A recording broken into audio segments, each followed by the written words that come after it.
یہ جو خطبہ یوم اقبال اس کا مطالعہ کر رہے ہیں، اس کے ضمن میں جو اصل کانٹے کی بات ہے وہ علامہ اقبال کی اس رائے کے حوالے سے کہ موجودہ مغربی تہذیب کا انر کور بھی خالص اسلامی ہے، اگرچہ جو خرابیاں ہیں وہ اس کے ڈیزلنگ ایکسٹیریئر میں ہیں۔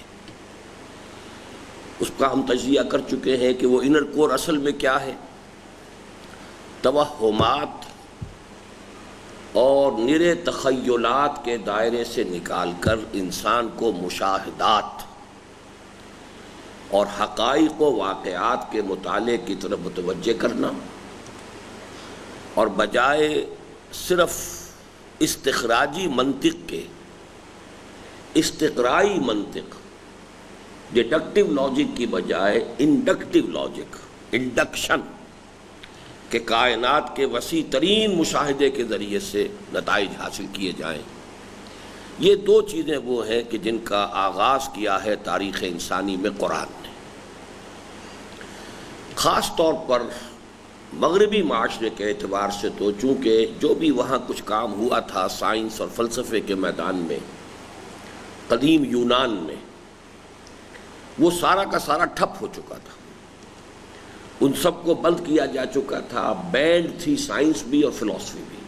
پورا میڈیول یورپ جو ہے، اس لیے وہ خود کہتے ہیں دی ڈارک ایجز، یورپ پورا جو ہے وہ تاریکی کے اندر ڈوبا ہوا تھا۔ لیکن یہ کہ اسلام کی روشنی، قرآن کی روشنی ہسپانیہ کی یونیورسٹیز کے ذریعے سے بالخصوص 3 ممالک کے اندر پہنچی، اولین فرانس، ثانیاً جرمنی اور تیسرے درجے میں اٹلی۔ اٹلی بھی بہت قریب بن جاتا ہے اسپین کے، اور فرانس تو ہے ہی بہت ہی ملحق، زمینی اعتبار سے ملحق ترین ملک جو ہے وہ فرانس ہے، اور فرانس کے تو تقریباً نصف پر مسلمان قابض بھی ہو گئے تھے۔ بہرحال وہاں سے یہ فکر چلا، اور اس نے اس انر کور کے بدولت اس کے اندر وہ صلابت پیدا ہوئی، وہ قوت پیدا ہوئی، اس لیے کہ اسی سے سائنس کی ڈیولپمنٹ ہوئی، ٹیکنالوجی آگے بڑھنی شروع ہوئی۔ تو اس تہذیب کی وہ اصل میں جو سسٹین کر رہی ہے چیز وہ ہے، ورنہ اس کا عمرانی ڈھانچہ کولیپس کر چکا ہے، فیملی لائف کولیپس کر چکی ہے، اخلاقیات کا دیوالہ نکل چکا ہے ہر اعتبار سے۔ جیسے کہ حال ہی میں ہمارے ہاں جو لیکچرز ہوئے تھے باسط بلال کے، کہ مغربی مفکرین کے حوالے سے جو نقشہ انہوں نے کھینچا ہے، تو واقعہ یہ کہ علامہ اقبال نے جو بات کہی تھی 5 صدی قبل کہ تمہاری تہذیب اپنے خنجر سے آپ ہی خودکشی کرے گی، جو شاخ نازک پہ آشیانہ بنے گا نا پائیدار ہوگا، وہ ایک درجے میں وہ پیشن گوئی پوری ہو چکی ہے، سویلائزیشن کولیپس کر چکی ہے۔ اب ایک سپریمیسی ہے ان کی، اور وہ در حقیقت ان کی سائنس اور ٹیکنالوجی میں جو انہیں امامت کا درجہ حاصل ہے، اور جو بھی ان کو آگے باقیہ پوری دنیا کے اوپر جو ایج ہے انہیں حاصل، اس کی وجہ سے ہے، ورنہ تہذیب بحیثیت تہذیب مر چکی۔ بہرحال یہ تو ایک ہم نے تجزیہ کیا کہ اس مغربی تہذیب کے بھی پھر ہم نے جو مزید جائزہ لیا وہ یہ ہے کہ جو اس کا ایکسٹیریئر ہے، یہ علامہ اقبال کی بات نہیں ہے، یہ میری بات ہے، کہ اس کو بھی 2 حصوں میں تقسیم کریں۔ جیسے کہ میں نے نقشہ بنایا تھا انر کور، اور اس کے باہر والا جو ہے وہ بھی ایک موٹی تہ سمجھیے، اور اس کا بھی ایک انر سائیڈ ہے، ایک آؤٹر سائیڈ ہے۔ جیسے قرآن مجید میں آتا ہے کہ اہل جنت کو جو لحاف ملیں گے تو بطائنھا من استبرق، اس کے جو استر ہوں گے وہ استبرق کے ہوں گے۔ تو استر تو گھٹیا کپڑے کے ہوا کرتے ہیں نا، اس لیے کہ اوپر سے جو لحاف کا نظر آتا ہے وہ ہوتا ہے بہت عمدہ شے ہو، شنیل ہو، یا یہ کہ کوئی بہت اعلیٰ چھینٹ ہو، بہت عمدہ قسم کی۔ باقی استر تو کسی گھٹیا سے کپڑے کا لگا دیتے ہیں۔ تو بطائنھا من استبرق، وہ جو ہے استبرق کے تو اس کے بطائن ہو گئے، تو اوپر کیا ہوگا اب یہ تم خود سوچو۔ اسی طریقے سے اس آؤٹر کورنگ کا بھی یہ لحاف جو ہے، وہ میٹیریل شیٹس جس کو کہا ہے اپنشد کے جملے میں جو میں 12 میں نے کوٹ کیا ہے، اس کا انر سائیڈ ہے، اس کا آؤٹر سائیڈ ہے۔ اس کے بھی انر سائیڈ کے اندر خیر ہے، ساری خرابی باہر ہے۔ وہ خیر کیا کیا ہے وہ ہم گن چکے ہیں، کہ سب سے پہلی چیز جو ہے تہذیب حاضر کی، اس کے اندر جو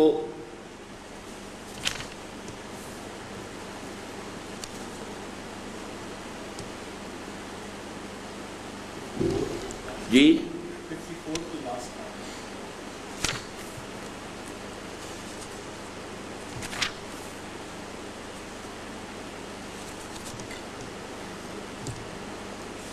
جی ہاں، اس ادھر کور کا پہلا جز وَلَقَدْ كَرَّمْنَا بَنِي آدَمَ وَحَمَلْنَاهُمْ فِي الْبَرِّ وَالْبَحْرِ کے مطابق خالص اسلامی ہے.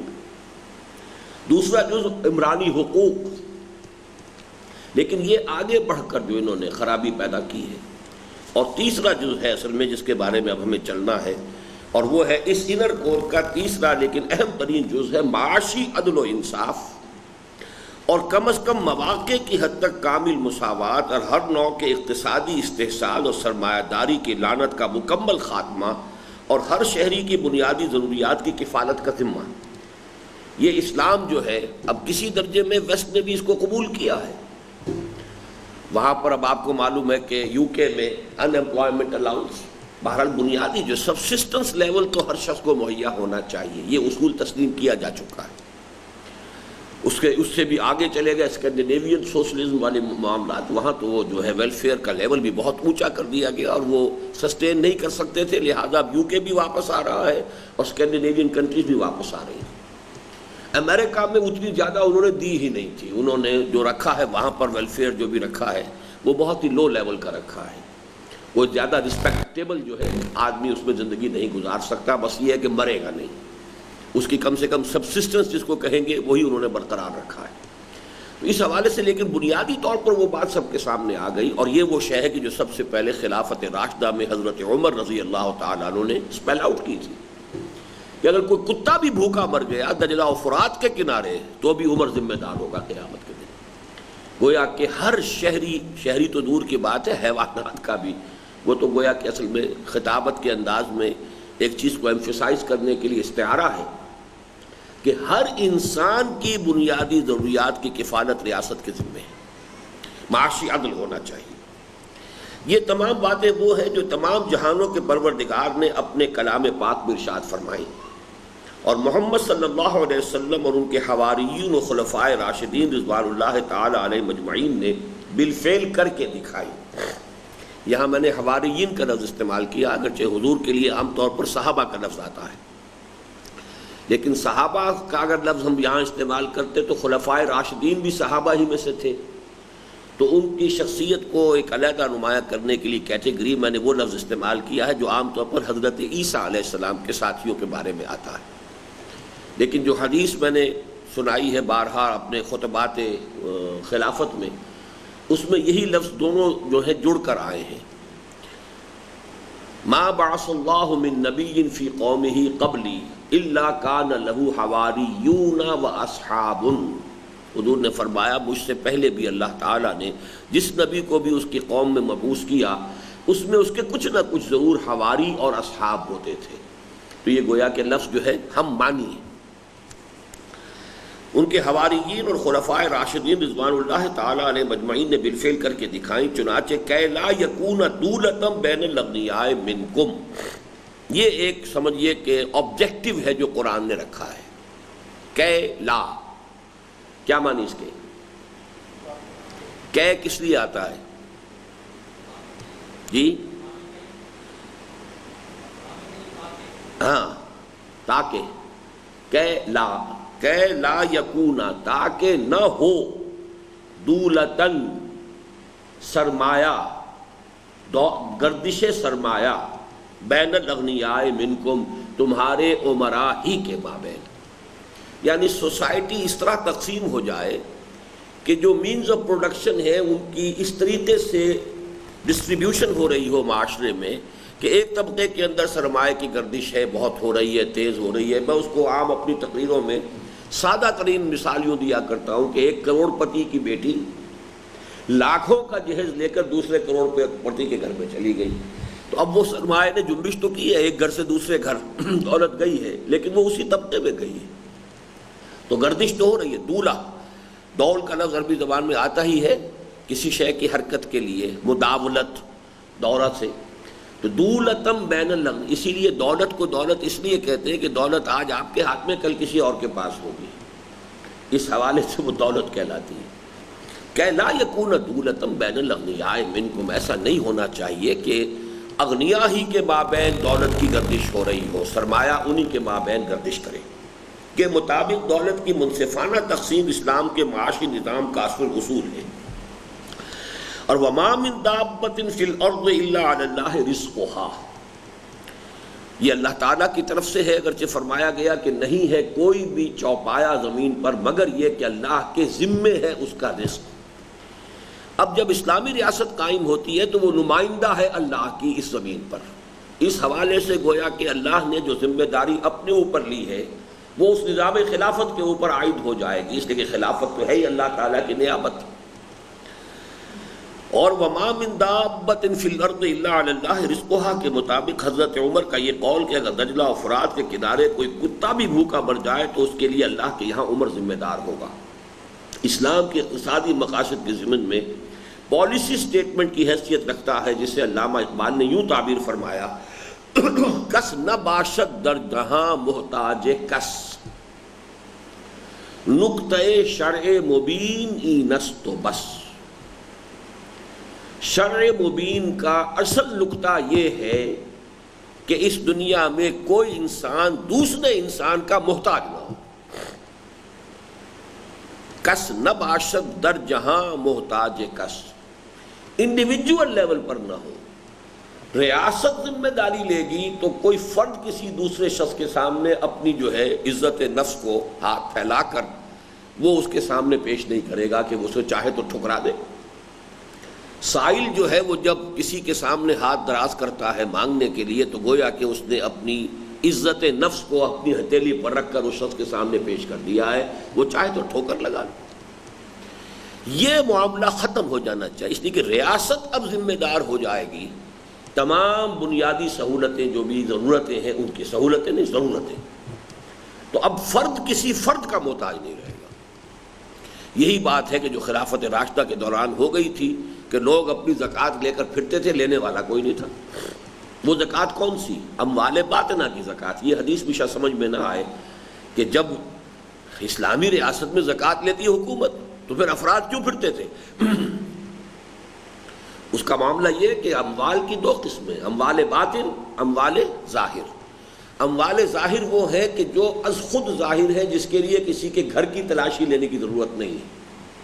دکان ہے، اس میں مال پڑا ہوا ہے، کوئی بھیڑیں بکریاں پالتا ہے، وہ ریوڑ ہے، وہ سامنے کھڑا ہوا ہے، کہاں چھپا کے جیب میں تو نہیں رکھ لے گا، کہیں کسی تکیے میں تو نہیں سی لے گا وہ جانوروں کو۔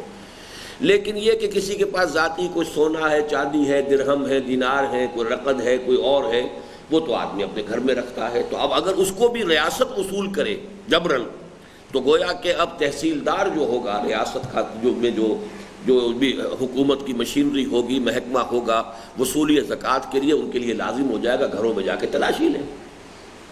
ان کو کہا گیا اموال باطن۔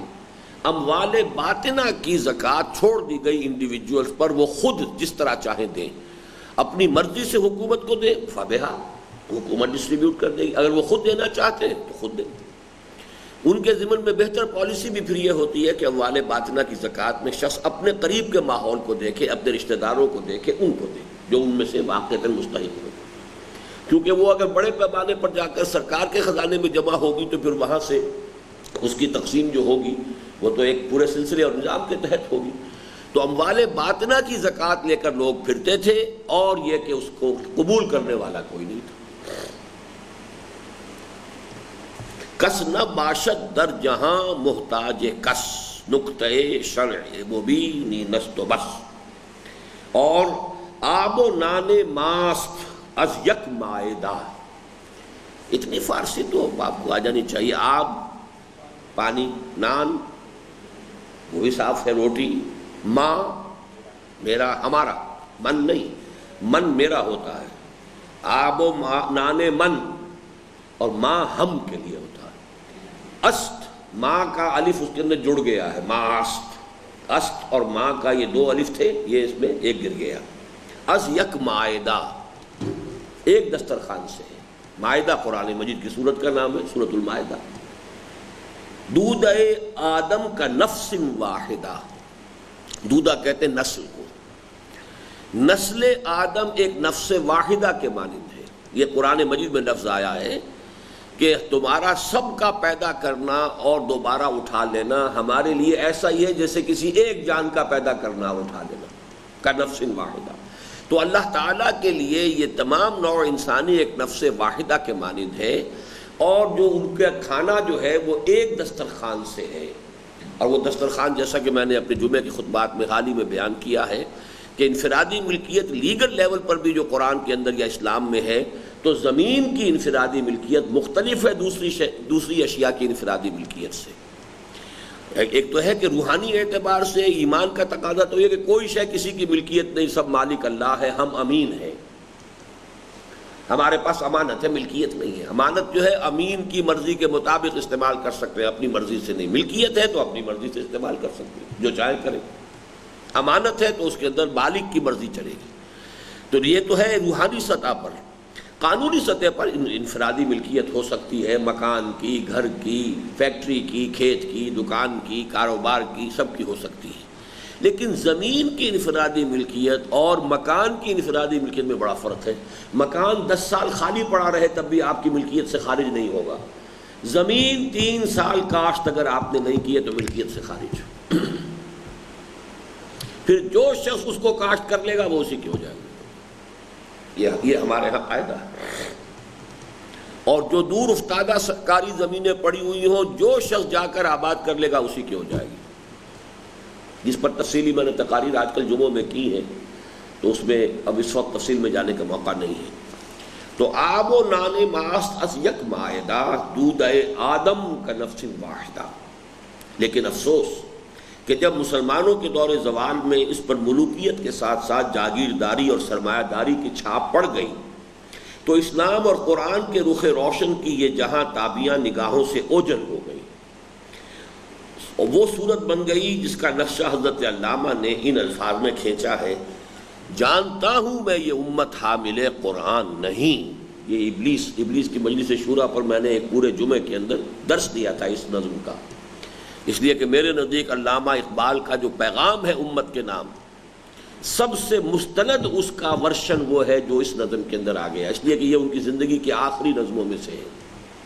اس دور میں یہ جبکہ ابھی کتاب وہ ان کی زندگی میں چھپی بھی نہیں۔ ارمغان حجاز جو آخری کتاب ہے علامہ کی، وہ ان کے انتقال کے بعد شائع ہوئی ہے، اور اس میں آخری دور کے فارسی اور اردو کلام کو اسی لیے جمع کر دیا گیا کہ وہ ایک ایک کلام اتنا نہیں بنتا تھا کہ مکمل کتاب بن سکے، ورنہ اس سے پہلے اردو کے علیحدہ چھپتے تھے، بانگ دراز، ضرب کلیم اور یہ بال جبریل، اور فارسی کی علیحدہ چھپی، رموز بے خودی، اسرار خودی، پشت باعت کرد وغیرہ۔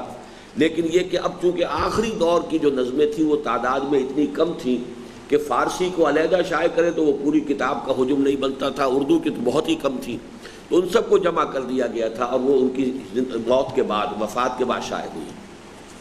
تو اس کا مطلب یہ ہے کہ ایک تھنکر جو ہوتا ہے اس کی بات جو ہے آخری وہی شمار ہوتی ہے کہ جو اس کی موت سے قریب تر ہو۔ اس سے پہلے تو ایک ایوولوشن کی مختلف سٹیجز ہوتی ہیں۔ کبھی اقبال وطن پرست بھی رہے تھے، سارے جہاں سے اچھا ہندوستاں ہمارا، ہم بلبلے ہیں اس کی، وہ کیا باغ کیا ہے، گلستاں ہمارا وغیرہ وغیرہ، ہندوستان کے ترانہ گایا انہوں نے۔ لیکن یہ کہ اس کے بعد پھر ملی شاعری کا دور آیا، تو ان کی شاعری کے مختلف ادوار ہیں۔ تو ان کا پیغام اور ان کا فکر جو ہے عمرانی فکر، اس کا فائنل ایڈیشن، لاسٹ ورشن وہ ابلیس کی مجلس شورا ہے۔ جانتا ہوں میں یہ امت حامل قرآن نہیں، ہے وہی سرمایہ داری بندہ مومن کا دین۔ جانتا ہوں میں کہ مشرق کی اندھیری رات میں بے ید بیضا ہے پیران حرم کی آستین۔ نتیجتاً قوم کی، اب یہ اس کو کیا مطلب سمجھا، بے ید بیضا ہے پیران حرم کی آستین؟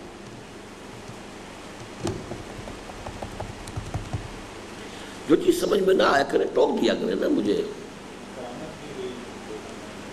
یعنی اس میں کیا لفظ کیوں ہے؟ ید بیضا کس کے لیے کہا ہے؟ حضرت موسیٰ کا جو معجزہ تھا، وہ ہاتھ تو ان کا بھی آستین کے اندر ہی تھا نا، لیکن اس کے اندر کیا تھا؟ معجزہ تھا۔ تو آج پیران حرم معجزہ تو نہیں ہوگا، کرامت، ان سے بالکل تہی دامن تہی دست ہو چکے ہیں، ان کے ہاں تاثیر ہی اب نہیں رہی۔ یعنی علامہ اقبال نے کہ ان تینوں چیزوں کو، یہ امت حامل قرآن نہیں، نمبر ایک، پوری امت قرآن سے دور ہو چکی ہے، خار از محجوری قرآن شدی، شکوہ سنجے گردش دوران شدی۔ پھر یہ کہ خاص طور پر پیسے کی محبت، پیسے کی دولت، سرمایہ داری، یہ بندہ مومن کا دین بن چکا ہے۔ گویا کہ تمام مسلمان الا ماشاء اللہ دولت کے پجاری بن چکے ہیں، اور وہ اس حدیث کے گویا کہ مصداق بن چکے ہیں، تعس عبد الدینار و عبد الدرہم، کہ ہلاک ہو گیا یا ہلاک ہو جائے درہم و دینار کا بندہ۔ اب رہ گئے علماء، صوفیاء، پیران حرم، تو وہ بھی پروفیشنل چونکہ بن چکے ہیں، اب ان کے پاس نہ تاثیر ہے، نہ وہ ان کے اندر جو ہے وہ خیر باقی رہا۔ تو اب روشنی کہاں سے آئی؟ ید بیضا تو ان کے پاس تھا۔ نتیجتاً قوم کی عظیم اکثریت تو اقبال کے اس شعر کا مصداق کامل بن ہی چکی ہے کہ ہیچ خیر از مردک زرکش مجو، لن تنالوا البر حتی تنفقوا۔ اس کا ترجمہ کون کرے گا؟ ہیچ، اب یہ ہیچ ہم کہتے ہیں اردو میں، ہیچ گھٹیا سی چیز، لیکن فارسی میں اصل میں یہ لفظ ہے کوئی بھی شے، ہیچ، اور اصل میں ان کا تلفظ ہیچ ہے۔ ہیچ خیر از بردک، بردک کس بلا کا نام ہے؟ یہ کاف لگ کر فارسی زبان میں جس کو اس میں تحقیر کہتے ہیں، چھوٹا، مردک، تو یہ ایسا انسان کہ جو حقیقت میں انسان کہلانے کا حقدار نہیں ہے۔ مردک زرکش، زرکش ہے وہ، تو پیسہ کھینچنے کی فکر میں ہے۔ اب ظاہر بات ہے کہ سود تو نام ہی اس کا ہے، پیسہ کھینچنا۔ تو دولت کی پرستش، دولت کی محبت، دولت کے ساتھ یہ دلی لگاؤ، یہ گویا کہ اب ایسے شخص سے کسی خیر کی توقع نہ رکھو۔ لن تنالوا البر حتی تنفقوا، جب قرآن یہ کہہ رہا ہے کہ بر کے مقام کو پہنچ ہی نہیں سکتے تم جب تک کہ تم خرچ نہ کرو، اور وہاں تو ہے تنفقوا مما تحبون، یہ نہیں کہ کپڑا بوسیدہ ہو گیا، پرانا ہو گیا، جی سے اتر گیا تو دے دیا، حاتم طائی کی قبر کو لات مار دی کہ ہم نے سب خیرات کیے، تو یہ نہیں ہے، بلکہ یہ کہ جو شے پسند ہو، لن تنالوا البر حتی تنفقوا مما تحبون۔ یہ ہمارے درس نمبر 2 میں اس آیت کا بھی حوالہ آتا ہے نا کہ کوئی شخص اگر بخیل ہے تو وہ محدث ہو سکتا ہے، مفتی ہو سکتا ہے، زاہد شب زندہ دار ہو، نیک نہیں ہو سکتا۔ نیک کی کچھ اور ہی تعریف ہے، لیس البر ان تولوا وجوہکم قبل المشرق والمغرب ولکن البر من آمن باللہ والیوم الآخر والملائکۃ والکتاب والنبیین وآتى المال على حبہ ذوی القربى والیتامى والمساکین وابن السبیل والسائلین وفی الرقاب۔ پھر ہے اقام الصلاۃ وآتى الزکاۃ۔ تو گویا کہ سب سے اہم شے یہ ہے لن تنالوا البر حتی تنفقوا۔ اب اس کو شامل کیا کہ اللہ تو کہتا ہے نیکی ہے خرچ کرنے میں، اور یہ کھینچ رہا ہے، تو کیسے تم اس سے کسی خیر کی توقع کر سکتے ہو؟ اگر وہ زر پرست ہے، زر سے محبت کرنے والا ہے، تو وہ چاہے اس نے صوفیوں کا سا لبادہ اوڑھ لیا ہو، بہت بڑا عالم بنا ہوا ہو، بڑی دستار باندھی ہوئی ہو، بڑی تفسیر اس نے لکھ دی ہو، کچھ بھی کر دیا ہو، وہ خیر، اس سے کسی خیر کی توقع مت کرو۔ مجو کیا معنی؟ مجو مت ڈھونڈو، جوئندہ یا بندہ، جو ڈھونڈتا ہے، جستجو، جستجو، جو کہتے ہیں تلاش کرنا، تو جستجو، مجو مت کرو، مجو کوئی ایکسپیکٹ نہ کرو، تلاش نہ کرو کہ کسی زرکش انسان کے اندر بھی کسی خیر کا مادہ ہو سکتا ہے۔ خود مذہبیت کی بھی اکثر و بیشتر صرف یہ مس شدہ صورت، پرورسٹڈ فارمز باقی رہ گئی ہے کہ ہر قسم کے حرام و حلال ذرائع سے دولت سمیٹو، البتہ کچھ صدقہ و خیرات کے کھاتے بھی جاری رکھو۔ چنانچہ حکومت کی جانب سے سود دے کر اس میں سے زکوٰۃ وصول کر لینے کا تماشا تو حال ہی میں ہوا ہے۔ سود لو اور اس میں سے زکوٰۃ دے دو، پر تو ہمارے مذہبی مزاج کے سرمایہ دار بزرگ بہت پہلے سے عمل پیرا ہیں۔ یہ کام تو ضیاء الحق صاحب نے کیا تھا کہ ڈپازٹس ہیں آپ کے، اس پہ سود ملے گا 7.5% یا جو بھی ملے گا اس میں 2.5% لے لیں گے، تو در حقیقت سود کی کٹوتی تھی، اس کو زکوٰۃ کہنا، اس کو بدنام کرنے کے۔ اس سلسلے میں نقد کے ضمن میں ربا النسیہ اور ربا الفضل کی جو بے شمار صورتیں سرکاری اور غیر سرکاری سطح پر ہماری پوری تجارت و صنعت اور ریاست کی سطح پر دفاع و ترقی کی جملہ اسکیموں میں رچی بسی ہوئی ہیں، ان کا ذکر تو تحصیل حاصل ہے۔ یہ جملہ کو سمجھ میں آیا؟ آخری لفظ جو ہے تحصیل حاصل، اس کے کیا معنی ہے؟ جی، کنکلوڈ کرنا، وہ تو اچھی بات ہوتی ہے، یہ تو برے سینس میں آ رہا ہے تحصیل حاصل۔ تحصیل حاصل کے معنی ہوتے ہیں بے وقوفی۔ کیوں؟ ایک چیز آپ کے پاس ہے اور آپ تلاش کر رہے ہیں، کیا کہتے ہیں آپ اسے؟ بچہ بغل میں اور ڈھنڈورا شہر میں۔ حاصل ہے آپ کو، ایک شے آپ کے پاس ہے اور آپ ڈھونڈتے پھر رہے، تو یہ گویا کہ کسی شخص کے پاگل پن کی علامت ہے۔ تو تحصیل حاصل اہل منطق کے زبان میں بہت بڑی گالی ہے، اور جیسے میں نے آپ کو بتایا نا، اہل منطق کی ایک گالی ہوتی ہے قیاس مع الفارق۔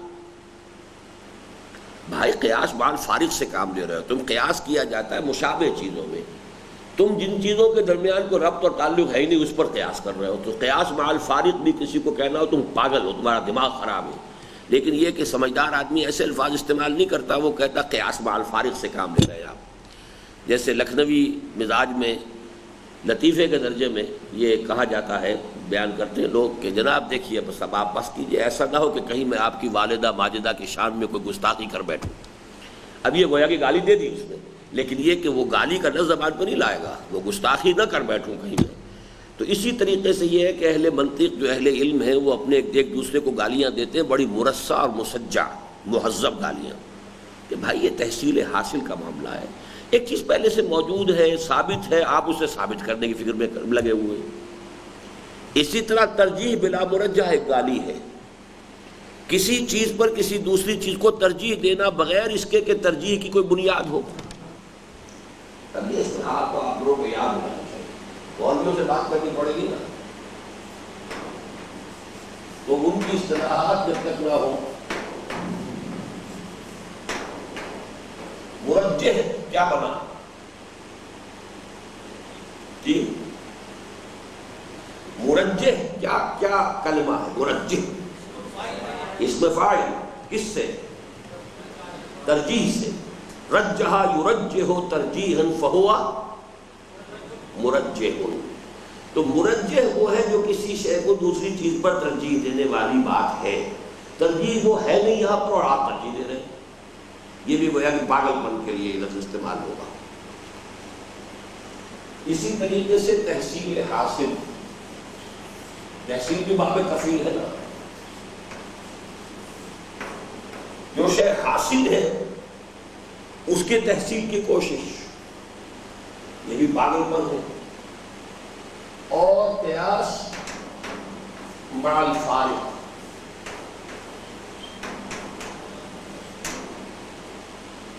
فارق فرق سے، ان چیزوں میں بالکل ایک دوسرے سے امتیاز ہے، کوئی شے ان میں مشابہ ہے ہی نہیں، اس میں آپ قیاس کر رہے ہیں۔ تو خیر، تو تحصیل حاصل کیا ہے؟ اب ربا کا لفظ آیا ہے یہاں پر دو قسمیں ہیں، ربا النسیہ اور ربا الفضل۔ یہ معلوم ہے آپ کو یا نہیں؟ نہیں؟ ربا سود کو کہتے ہیں، نسیہ کہتے ہیں ادھار۔ تو ایک ہے ادھار کا سود، کہ میں نے 100 روپے لیے 1 سال کے لیے اور میں کہتا ہوں کہ میں آپ کو لوٹا دوں گا 150 روپیہ، یا میں نے گندم لی 10 من، کہوں گا 1 سال کے بعد آپ کو 15 من دے دوں گا، تو یہ ہے نسیہ، اس میں آ گیا، یعنی ادھار کا ایلیمنٹ آ گیا۔ اس میں جو زیادتی ہوگی وہ ربا النسیہ کہلاتا ہے۔ قرآن مجید میں صرف اس کا ذکر ہے، حدیث میں کچھ اور چیزوں کے بارے میں کہا گیا ہے کہ ان کا ایکسچینج اگر ہوگا تو بالکل برابر کا ہوگا، اس کو آپ کم زیادہ کر کے نہیں دو۔ مثلا آپ یہ کہیں صاحب یہ گندم ذرا گھٹیا درجے کی ہے تو یہ میں زیادہ دیتا ہوں، بڑھیا گندم مجھے اتنی دے دیجئے آپ، تو اگرچہ اس میں کوئی یہ نقد و نقد ہو رہا ہے لیکن نہیں ہو سکتا، اس کا راستہ روک دیا گیا۔ گندم کے عوض ایکسچینج ہوگی تو ایگزیکٹلی اتنی ہی وزن کے ساتھ ہوگی، نو ڈفرنس۔ اگر اس میں ڈفرنس ہوا اس کو فضل کہتے ہیں زیادتی کو۔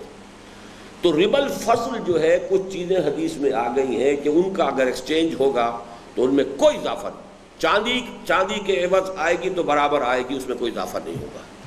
اصل میں اس سے بھی ایک راستہ سود کا نکلتا تھا جس کو کہ حضور صلی اللہ علیہ وسلم نے روک دیا ہے کہ اگر آپ انہی اجناس کو بدلیں گے اور اس میں کوئی فرق کر دیں گے تو اس کے راستے سے سود کی شکل جو ہے کہیں نہ کہیں وہ آ جائے گی انسانوں کے کاروبار کے اندر۔ تو یہ ربا الحدیث بھی کہلاتا ہے، حدیث میں جس کو اضافی طور پر ربا قرار دیا گیا ہے، اور ربا الفضل کہلاتا ہے کہ چاہے وہ ہے نقدہ نقد۔ اب دو چیزیں علیحدہ ہیں، تو ٹھیک ہے میں گلاس خرید رہا ہوں اور چاندی کے 2 سکے دے رہا ہوں، قیمت ہو گئی ہے، چاندی قیمت ہے 2 روپے میں نے دیے، گلاس لے لیا، تو یہ تو ایکسچینج ہو گیا، یہ ہے بیع۔ لیکن چاندی کے 2 سکوں کو چاندی کے 2 سکوں سے ایکسچینج کیوں کر رہا ہوں میں؟ کیا وجہ؟ کوئی نہ کوئی اس میں ہے، کوئی پیچ ہے، کوئی پھیر ہے، لہذا ان چیزوں کی وہ 8-10 چیزیں ہیں، ان میں گندم بھی ہے، جو بھی ہے، کھجور کے بدلے میں، نمک کے بدلے میں، اور اسی طرح سونا اور چاندی، ان چیزوں کو اگر ان کا ایکسچینج ہوگا تو ایگزیکٹ اسی مقدار میں ہوگا، اس کے اندر کوئی کمی بیشی نہیں ہوگی۔ اگر اس کے اندر ہوئی تو وہ ربا ہے، وہ بھی ربا ہے۔ تو اس کو نوٹ کر لیجئے۔ اس سلسلے میں نقد کے ضمن میں ربا النسیہ اور ربا الفضل کی جو بے شمار صورتیں سرکاری اور غیر سرکاری سطح پر ہماری پوری تجارت و صنعت اور ریاست کی سطح پر دفاع و ترقی کی جملہ سکیموں میں رچی بسی ہوئی ہیں۔ اب یہ سارا ہمارے ہاں ڈیفنس باؤنڈ ہیں اور یہ ہیں، یہ سب کیا ہے؟ ڈیفنس سرٹیفکیٹس، سب سود ہے، وہ تو ربا النسیہ ہے۔ کاروبار میں ہم جو کچھ کرتے ہیں، مثلا جیسا کہ میں نے آپ کو بتایا تھا کہ یہ اب جو بیٹھے ہوئے ہیں جن میں کہ یعنی چاہے وہ منڈیاں جو ہیں اجناس کی ہیں اور چاہے اس کے اندر جو ہے سبزیوں کی ہے، پھلوں کی ہے، اس میں جو بیٹھے ہوئے ہیں کمیشن ایجنٹس سود کر رہے ہیں۔ وہ خود خریدار نہیں ہے، خود فروخت نہیں کرتے، خریدار کوئی اور ہے، فروخت کرنے والا کوئی اور ہے، یہ دونوں سے کمیشن لے رہے ہیں، حرام۔ اسی طرح آپ نے سودا کیا ہے کہ مجھے اگلے موسم میں تم اتنی گندم دو گے، اس ریٹ پر دو گے، اچھا 10% لے لو، غلط ہے سودا، حرام ہے سودا، پوری قیمت دو گے تو سودا ہوگا ورنہ نہیں۔ تو اسلام نے بہت سے ایسے اقدامات کیے ہیں شریعت نے کہ جس سے سرمایہ کا جو نارمل رول ہے اس سے زیادہ نہ ہو جائے۔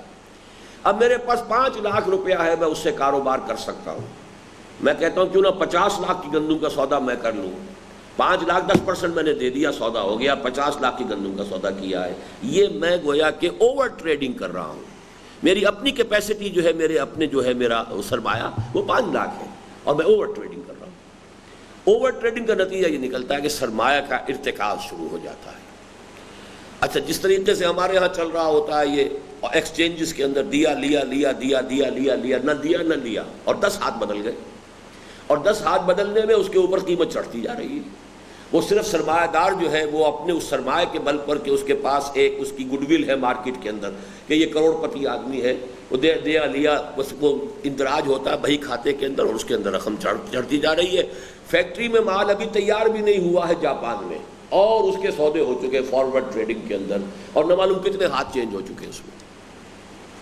ایک صاحب نے مجھے اپنا یہ چشمدید واقعہ بتایا تھا، شیخ منظور الحق صاحب، ہمارے بہت سے احباب تو واقف بھی ان سے فوت ہو گئے اب، کہ ایک بہت بڑے سیٹھ تھے مسلمان کراچی میں، بہت بڑے کاروباری، اتنے بھاری تھے وہ جسم کے اعتبار سے کہ ان کی طہارت وغیرہ بھی کو ملازم کرتے تھے ان کے لیے ممکن نہیں تھا۔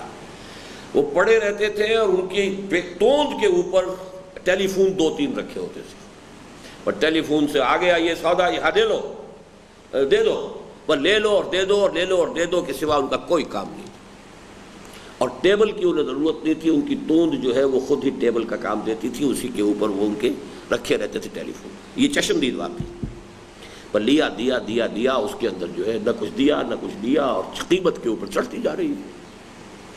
یہ سارا معاملہ جو ہے اس کو میں نے ایک جملے میں سمیٹا ہے. اس سلسلے میں نقد کے ضمن میں ربا النسیہ اور ربا الفضل کی جو بے شمار صورتیں سرکاری اور غیر سرکاری سطح پر، غیر سرکاری سطح پر کہاں ہے؟ ہماری پوری تجارت و صنعت، اور ریاست کی سطح پر دفاع و ترقی کی جملہ اسکیموں میں رچی بسی ہوئی ہیں، ان کا ذکر تو تحصیل حاصل ہے. یعنی یہ تو اتنی آبویس بات ہے کہ اس کے بارے میں کچھ بات اور مزید کہنا وقت کا ضیاع ہوگا. اگرچہ حضرت علامہ کے یہ 2 اشعار نقل کیے بغیر آگے بڑھنے کو جی نہیں چاہتا، یہ پہلے بھی آپ پڑھ چکے ہیں، لیکن یہ اشعار آپ لوگوں کو یاد ہونے چاہیے. از ربا آخر چمی زائد فتن، سود کے پیٹ سے آخر اور کیا چیز ولادت ہو سکے گی؟ اس ام الخبائث کے پیٹ سے آخر کس چیز کا جو ہے زادن جو ہے وہ پیدائش کے معنی میں آتا ہے، آدم زاد، آدم کی نسل. تو کیا چیز پیدا ہوگی اس سے، اس ام الخبائث کے پیٹ سے، سوائے فتنے کے. کس نہ داند لذت قرض حسن، قرض حسن جو ہے اس کی جو اندر جو لذت ہے ان کو لوگ واقف ہی نہیں رہے اس سے، کہ میرے پاس فاضل سرمایہ رکھ لو بھائی، ٹھیک ہے تم کام کر لو، تمہاری گاڑی کہیں رک گئی ہے چلا لو، اس سے پھر مجھے واپس کر دینا. از ربا جاں تیرا دل چوں خشت و سنگ، اس سود سے انسان کی جان تاریک ہو جاتی. جان سے مراد انسان کا باطن، جان جو ہے انسان کے باطن میں، تیرا، تیرا کہتے ہیں تاریک، دل، اور دل ایسے ہو جاتا ہے جو خشت و سنگ، جیسے کہ اینٹ اور پتھر. آدمی درندہ بے دندان و چنگ، اور انسان درندہ بن جاتا ہے، بھیڑیا بن جاتا ہے، اگرچہ اس کے بھیڑیوں والے دانت نہیں ہوتے اور بھیڑیوں والے پنجے نہیں ہوتے اس کے، لیکن انسان بھیڑیا بن جاتا ہے اپنی معنوی شخصیت کے اعتبار سے. تاہم زمین کے سود کا ذکر ضروری ہے. یہاں اصل میں کہہ یہ رہا ہوں کہ یہ سود تو اب لوگوں کے علم میں ہے، پیسے کا سود، نقد کا سود، کاروبار کا سود، لیکن زمین کے سود کے اندر اصل میں یہ ہے کہ اس میں بہت ایکسیپشنل معاملہ علامہ اقبال کا ہے. مولانا مودودی بھی اس میں بہت پیچھے رہ گئے علامہ اقبال سے، اور وہ یہ کہ زمینداری کو انہوں نے سند جواز عطا کی، مزارعت کو سند جواز عطا کر دی، اور اس حوالے سے وہ علامہ اقبال کے تھاٹ تک نہیں پہنچ پائے. اسلام کا یہ پہلو علامہ پر منکشف ہوا ہے، اور جس کو آج کل ہم اور وضاحت کے ساتھ بیان کر رہے ہیں. تاہم زمین کے سود کا ذکر ضروری ہے، اس لیے کہ اس کے ضمن میں مذہبی سطح پر تو مغالطے موجود ہیں ہی. شیدائیہ نے اقبال کا ذہن بھی صاف نہیں ہے، چنانچہ وہ ان اشعار کو تو لہک لہک کر پڑھتے ہیں کہ کرتا ہے دولت کو ہر آلودگی سے پاک و صاف، منعموں کو مال و دولت کا بناتا ہے امی. یہ منعم میں نے پڑھا ہے، عام طور پر کیا پڑھتے ہیں؟ منعم. کیوں؟ منعم اور منعم میں کیا فرق ہے جی؟ منعم اس میں فاعل ہے، تو منعم کون ہوا ہے؟ ہاں وہ اللہ ہے. منعم اس نے ہمیں نعمت دی ہے. منعم وہ ہے جسے اللہ نے دولت دی ہوئی ہے، اس شخص کو اللہ جو ہے امین قرار دیتا ہے. منعموں کو مال و دولت کا بناتا ہے امین. اس سے بڑھ کر اور کیا فکر و عمل کا انقلاب. بادشاہوں کی نہیں اللہ کی ہے یہ زمین، اور دہ خدایا یہ زمین تیری نہیں تیری نہیں. دہ خدایا جی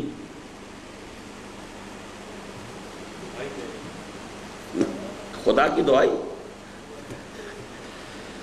دہ کہتے ہیں گاؤں کو، دیہات، دہ گاؤں.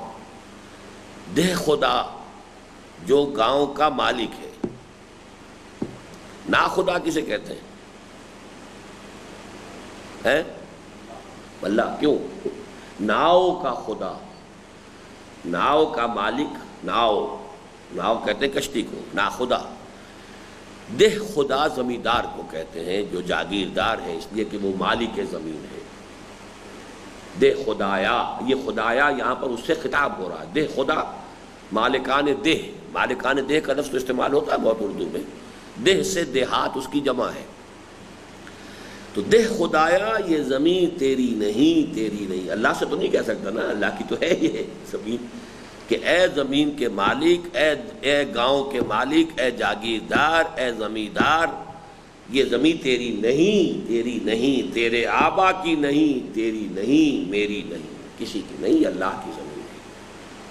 اور رزق خود را از زمین بردن رواست، زمین سے اپنے لیے رزق نکال لینا یہ روا ہے، جائز ہے، صحیح ہے۔ ای متاع بنداؤ ملک خداست، یہ اللہ کے لیے، اللہ کی ملکیت ہے، بندے کے لیے استعمال کی چیز ہے۔ متاع کہتے ہیں متاع الحیات دنیا، یہ دنیا کی زندگی کی استعمال کی چیز ہے، استعمال کرو، اس سے پیداوار حاصل کر لو، اس سے گندم کی فصل لے لو، مالک نہ سمجھو اپنے آپ۔ لیکن غالباً انہوں نے قرآن کی اس تعلیم اور اقبال کی اس تبیین کو صرف اخلاقی وعظ کے خانے میں رکھا ہوا ہے، اور یہ نہیں جانتے کہ زمین کے سلسلے میں یہ اسلام کے قانونی و فقہی نظام کی اہم اساس ہے۔ چنانچہ امام اعظم ابو حنیفہ اور امام دارالہجرت مالک رحمۃ اللہ علیہ دونوں کا متفقہ فتویٰ ہے کہ مزارعت مطلقاً حرام ہے، اور اقبال کا یہ فرمانا محض شاعری نہیں ہے کہ خدا آ ملت را سروری داد کہ تقدیرش بدست خیش بنوشت۔ خدا، اب یہاں خدا اسی معنی میں، خدا آ ملت، اس ملت کو، سروری داد، اس کو اقتدار دیتا ہے، دنیا کے اندر عزت دیتا ہے کہ تقدیرش بدست خیش بنوشت، کہ جو قوم اپنی تقدیر اپنے ہاتھ سے لکھتی ہے، یعنی وہ لوگ جو ہاتھ سے کام کرنے میں عار محسوس نہ کریں۔ جیسے آپ کسی انگریز کو دیکھیں گے انجینئر کو، وہ جاتے ہی چاہے باہر سے وہ سوٹ پہن کر آیا اور اعلیٰ ترین سوٹ کار کے اندر آیا ہے، اس نے وہ اتارا ہے، نکر پہنی ہے، اور ہاتھ اس کے بھی بالکل مستریوں کی طریقے سے آپ کو خراب نظر آئیں گے، جبکہ ہمارا دیسی صاحب جو ہے وہ تو صرف بیٹھ کر جو ہے وہ کاغذ کے اوپر کام کرے گا، ہاتھ سے کام کرنے والا۔ اور اسی کی حدیث کے اندر بھی آئی ہے کاسب، ہاتھ سے کام کرنے والا۔ تو جو ملت جس کے اندر ہاتھ سے کام کرنے کی استعداد ہو جن لوگوں کے اندر، اللہ تعالیٰ ایسی قوم کو سروری عطا کرتا۔ اب اسی سے ایک نقطہ نکالا، زمین کے کاشت جو کر رہا ہے یہ اس کی محنت ہے۔ با قوم سروکار ندارت، اللہ تعالیٰ اس قوم سے کوئی سروکار ہی نہیں رکھتا، یعنی اسے دھتکار دیتا ہے، اسے مردود قرار دیتا ہے، اس کی رحمتوں سے وہ قوم محروم ہو جاتی ہے کہ دہقانش برائے دیگراں کشت، کہ جس کا دہقانش، اس کا دہقان، جس قوم کا دہقان دوسروں کے لیے کاشت کر رہا ہے، یہ ہے وہ مزارع اور ہاری، اور وہ کسان وہ دوسروں کے لیے کاشت کر رہا ہے، اس کی محنت ہے، اس کا خون پسینہ ہے، راتوں کو جاگ کر اور سانپوں کے کاٹنے کا خطرہ مول لے کر پانی وہ دے، کھیتوں میں جا کر پانی لگائے، پھر وہ جون کی اور مئی کی گرمی کے اندر جا کر فصل کاٹے، اور پھر یہ کہ اس میں سے لائنز شیئر آ کر جاگیردار یا زمیندار دے جائے۔ یہ چیز جو ہے علامہ اقبال کے ہاں بڑی کلیئر ہے۔ چنانچہ سماجی، سیاسی اور معاشی جملہ سطحوں پر تمام ناانصافیوں اور ناہمواریوں کا خاتمہ کر کے دین حق کے کامل نظام عدل و قسط کو بالفعل نافذ و قائم کرنے کے لیے مبعوث فرمائے گئے تھے خاتم النبیین اور سید المرسلین محمد الامین صلی اللہ علیہ وسلم بفہوائے الفاظ قرآنی وَأُمِرْتُ لِأَعْدِلَ بَيْنَكُمْ۔ اُمِرْتُ لِأَعْدِلَ بَيْنَكُمْ کیا ترجمہ ہوگا اس کا؟ راوین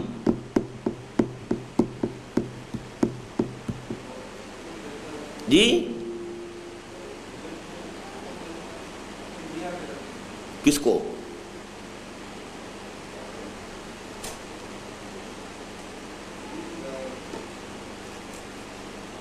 امرتو ہے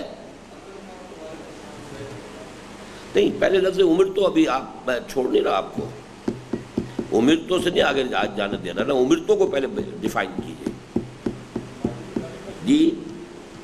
مجہول ہے لیکن کون سا صیغہ ہے؟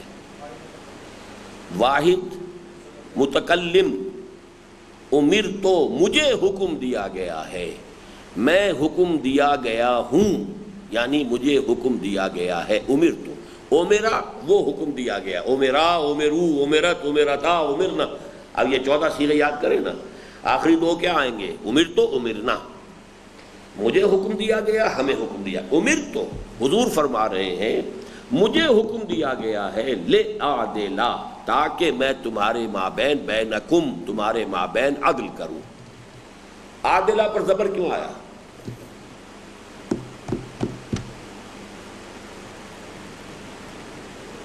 جی مفعول،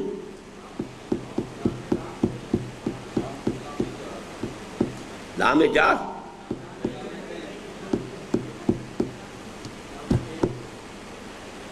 کیوں اتنی دیر لگتی ہے؟ کیوں اتنی دیر لگتی ہے؟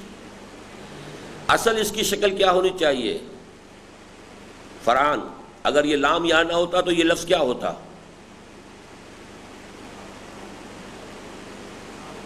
عادلو، شاباش، عدالہ یعدلو، یعدلو سے پھر وہی متکلم کا صیغہ بنے گا عادلو، یعدلو یعدلان یعدلون، تعدلو تعدلان یعدلنا، چلے گا نا؟ اور آخر میں کیا آئے گا؟ عادلو نعدلو، ہم عدل کریں وہ عدل کرے، لیکن چونکہ لام آ گیا ہے کہ والا، اس لیے لِأَعْدِلَ۔ بینکم کیا ہے؟ مرکب، کیسا مرکب ہے؟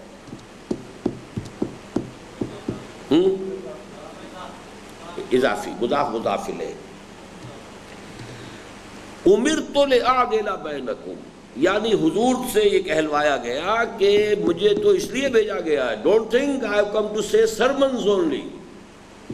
وہی بات جو ایچ جی ویلز کی میں نے آپ کو بتائی ہے کہ جہاں تک سرمنز کا تعلق ہے، جیزس آف نزارت کے ہاں بھی سرمنز تو بہت ہیں، human fraternity, equality and freedom, تین چیزوں کے بہت واعظ کہے، لیکن یہ ماننا پڑتا ہے کہ تاریخ انسانی میں پہلی مرتبہ ان اصولوں پر ایک معاشرہ قائم کیا محمد نے صلی اللہ علیہ وسلم۔ تو میں صرف واعظ بن کر نہیں آیا ہوں، صرف مبلغ بن کر نہیں آیا ہوں، بلکہ میرے ذمے یہ کام ہے کہ تمہارے مابین عدل قائم کروں۔ اور لِيَقُومَ النَّاسُ بِالْقِسْطِ، یہ تو آپ پڑھ چکے ہوں گے، کون سی صورت میں ہے یہ؟ جی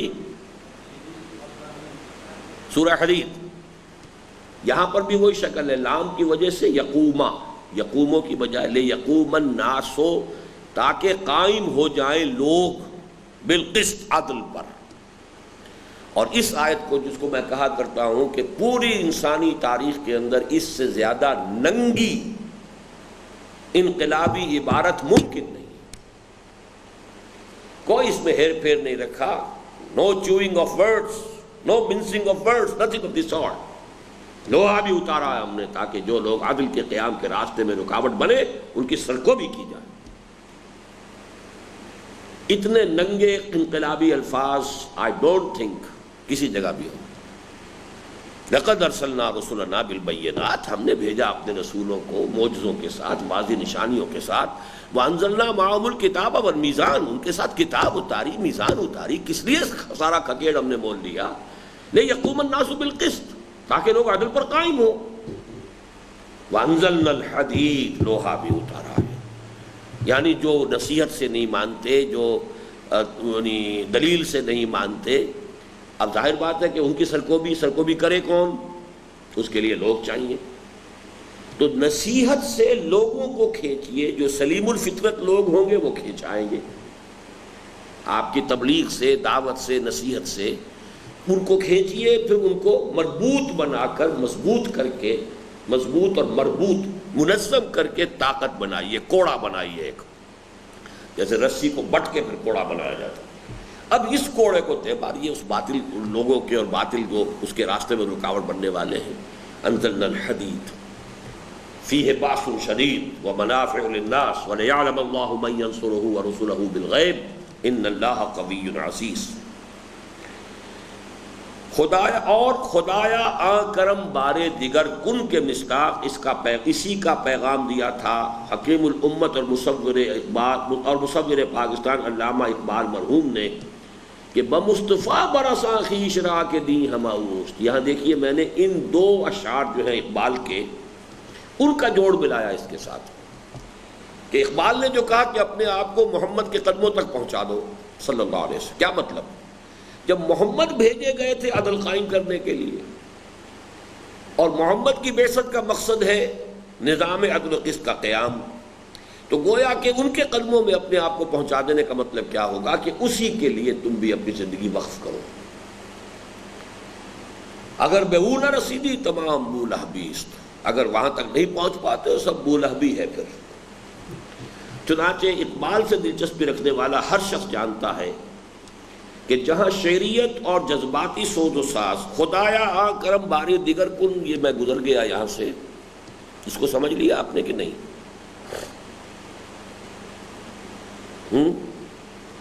Farhan, why didn't you stop me? کوئی حرج نہیں، ایک دفعہ بھی نہیں روکا تم نے، بار بار کا کیا سوال ہے؟ یہ چیزیں میں چاہتا ہوں، you must remember these things. ہمارے ہاں نعت گو شاعر جو فارسی میں ہے حضرت جامی،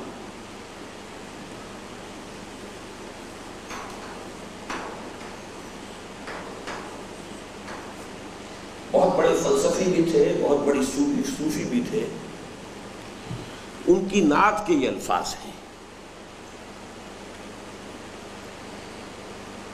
نسیمہ جانب بطحا گزر کن، باد نسیم ذرا بطحا کی وادی کی طرف جاؤ،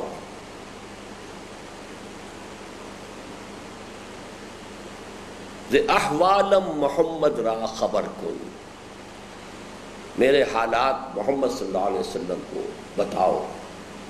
اسی اس میں نعت میں یہ الفاظ آئے ہیں: مشرف گرچہ شد جامی ز لطفش، خدایا آں کرم بارے دیگر کن، اگرچہ جامی ان کے لطف سے مشرف ہو چکا ہے ایک دفعہ، یعنی حضور کی زیارت کوئی نصیب ہوئی ہوگی انہیں خواب میں، تو ان کے لطف و کرم کا ایک دفعہ تو مجھ پر یہ احسان ہوا کہ وہ میرے خواب میں آئے تھے حضور صلی اللہ علیہ وسلم۔ مشرف گرچہ شد جامی سے لطفش، خدایا آں کرم بارے دیگر کن، اے اللہ وہ کرم مجھ پر دوبارہ ہو جائے اور مجھے پھر حضور صلی اللہ علیہ وسلم کی زیارت جو ہے خواب میں نصیب ہو جائے۔ میں نے ان الفاظ کو یہاں لیا ہے خدایا آں کرم بارے دیگر کن، کہ جیسے محمد رسول اللہ صلی اللہ علیہ وسلم نے وہ نظام عدل و قسط قائم کر کے دکھایا دنیا میں، اللہ کرے کہ ہم بھی ان کے امتی ہونے کے دعوے کو اس اعتبار سے کسی درجے میں سچ کر دکھائیں کہ وہی کرم پروردگار جو ہے دوبارہ دنیا پر ہو جائے، وہی نظام عدل و قسط دوبارہ قائم ہو جائے۔ اور خدایا آں کرم بارے دیگر کن کے مصداق اسی کا پیغام دیا تھا حکیم الامت اور مصور پاکستان علامہ اقبال نے کہ بمصطفیٰ برساں خیش را کے دیں ہماؤس، اگر بہو نہ رسیدی تمام بولا بیس۔ چنانچہ اقبال سے دلچسپی رکھنے والا ہر شخص جانتا ہے کہ جہاں شعریت اور جذباتی سوز و ساز کے اعتبار سے کلام اقبال کے نقطۂ عروج کا مظہر ان کی دوسری نظمیں خصوصاً ذوق و شوق ہے، وہاں امت مسلمہ کے نام ان کے پیغام کا مظہر اتم و اکمل ہے ابلیس کی مجلس شورا، یہ جس کا میں نے ذکر پہلے بھی کیا تھا، اور خصوصاً اس کے یہ آخری اشعار۔ یہ اتم میں نے پڑھا، صحیح پڑھا غلط پڑھا؟ مظہر اتم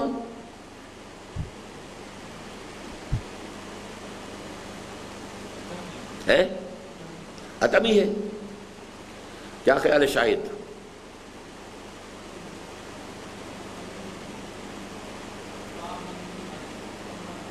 ہے جی؟ اتما، اتماما کیا شے بنی ہے؟ پہنچے دو لیکن غلط ہو گیا، گاڑی والا، اس میں کیا فرق ہوگا؟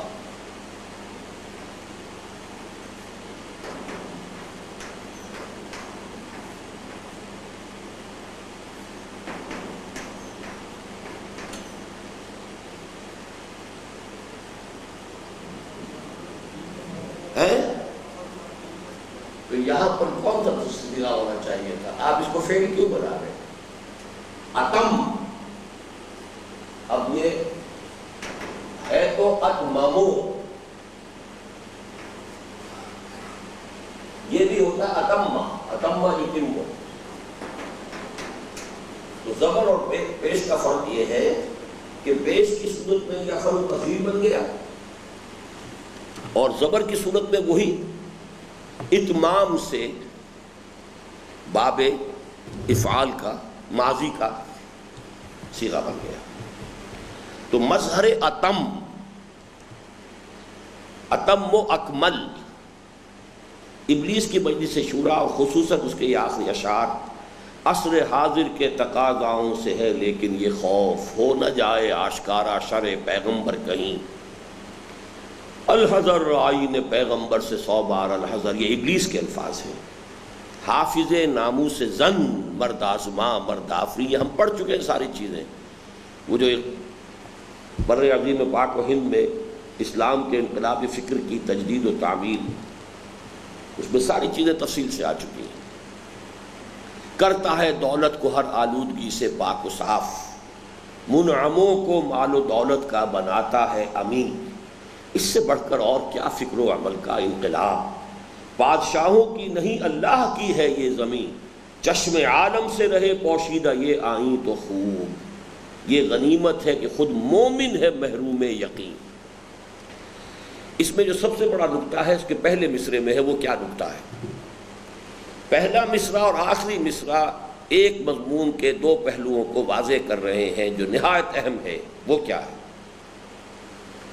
عصر حاضر کے تقاضاؤں سے ہے لیکن یہ خوف. مومن سے نہیں ہے مجھے خطرہ. مومن تو خود دولت کا پجاری مغرب کا مقلد. مجھے کوئی اندیشہ نہیں. جانتا ہوں میں یہ امت حامل قرآن نہیں ہے وہی سرمایہ داری بندہ ہے مومن کا دین. جانتا ہوں میں کہ مشرقی اندھیری رات میں بے ید بیضا ہے پیران حرم کی آستی. اسی کو آخر میں کہہ دیا یہ غنیمت ہے کہ خود مومن ہے محروم یقین. یعنی اس کی ہوپ اگر ہے ابلیس کی تو اسی سے ہے کہ مومن کو تو پتہ ہی نہیں ہے یقین ہی نہیں ہے لیکن خطرہ اس سے ہو رہا ہے. عصر حاضر کے تقاضاؤں سے ہے لیکن یہ خوف. The process of social evolution which started کس نے شروع کیا؟ قرآن نے شروع کیا. ان القور ان السمع والبصر والفؤاد کل اولئک کان عنہ مسئولا. پھر اس میں انسانی حریت انسانی حقوق عدل و قسط اس کا جو پرچار اسلام نے کیا تھا یہ چیزیں یورپ میں جا رہی ہیں اور جا کر انہوں نے thesis antithesis thesis antithesis بن کر سنتھسس. اب یہ ہوتے ہوتے اتنا قریب آ چکا ہے یہ پروسیس کہ مجھے اندیشہ ہے کہ خود اس کے نتیجے میں شرع پیغمبر ظاہر ہو جائے گی. عامر سمجھ گئے اس پوائنٹ کو؟ مسلمانوں سے مجھے اندیشہ نہیں ہے. یہ غنیمت ہے کہ خود مومن ہے محروم یقین. لیکن یہ بھی تو ہو سکتا ہے مسلمانوں میں کہیں کوئی سپارک پیدا ہو جائے. یہ دوسری بات ہے. اس نظم کو سمجھنے کی حد تک جو بات ہے وہ یہ ہے کیونکہ کہا ہے انہوں نے کہ خال خال اس قوم میں اب تک نظر آتے ہیں وہ کرتے ہیں اشک سحرگاہی سے جو ظالم وضو ہے کہیں کہیں. مجھے ڈر ہے ان سے.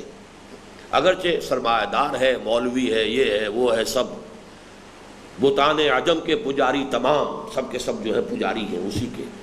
لیکن یہ کہ یہ سوشل ایولیوشن کا پروسیس خود ہوتے ہوتے وہاں تک پہنچ رہا ہے کہ مجھے اندیشہ ہے کہ نوع انسانی جو ہے پر چانس کہیں اسی جگہ نہ پہنچ جائے جہاں پر کہ محمد رسول اللہ نے 1400 برس پہلے پہنچایا تھا. عصر حاضر کے تقاضاؤں سے ہے لیکن یہ خوف. یہ میں نے ایک لطیفہ کہیں بھی لکھا بھی اپنی کسی کتاب میں. ایک انگریز ڈپٹی کمشنر کے بارے میں یہ واقعہ بیان ہوتا ہے کہ وہ اسے کسی شخص نے کسی ہندوستانی نے رشوت پیش کی کسی کام کے لیے. نے ڈانٹ دیا کہ نہیں بھائی نہیں بالکل نہیں میں رشوت نہیں لے سکتا غلط بات ہے. دوبارہ اس نے کہا کچھ قیمت اور بڑھا دی. اچھا سر 2000 نہیں 5000 لے لیجیے. وہ بڑھاتے بڑھاتے ایک جگہ جب پہنچا تو اس نے کہا گیٹ آؤٹ. اب وہ حیران ہوا کہ ایک دم کیوں اس کا دماغ بدل گیا. اب تک تو شریفانہ بات کر رہا تھا. اس نے کہا you have reach very close to my price. اب ٹیمپٹیشن جو ہے ناممکن ہو جائے گی میرے لیے. 25,000 تک اگر تم آ گئے تو شاید میرا ایمان اور جو بھی میرا وہ ہے میری دیانت وغیرہ اس کا ابھی تک جو ہے وہ جو تھریش ہولڈ ہے وہ وہاں تک ہے. لیکن اگر یہ تمہاری آفر اور آگے بڑھ گئی immediately get out from here. اس لیے کہ you have reach very close to my price. تو یہ جو اصل میں سوشل ایولیوشن کا پروسیس ہے اور یہ بات ہے جو ہمارے ساتھیوں کو تنظیم کے قریب ترین جو میرے رفقا تھے ان کو بھی میں نے بڑی مشکل سے سمجھائی، ورنہ وہ حزب و تحریر ہو یا کوئی اور مغربی جو بھی مسلمان تحریکیں مختلف، یہ کوئی نہیں سمجھ سکتے کہ اس ویسٹرن سویلائزیشن میں بھی کوئی خیر کا پہلو ہے، اس کے انسٹیٹیوشنز کے اندر بھی کوئی ایسے ہیں جنہیں ہم اڈاپٹ کر سکتے ہیں.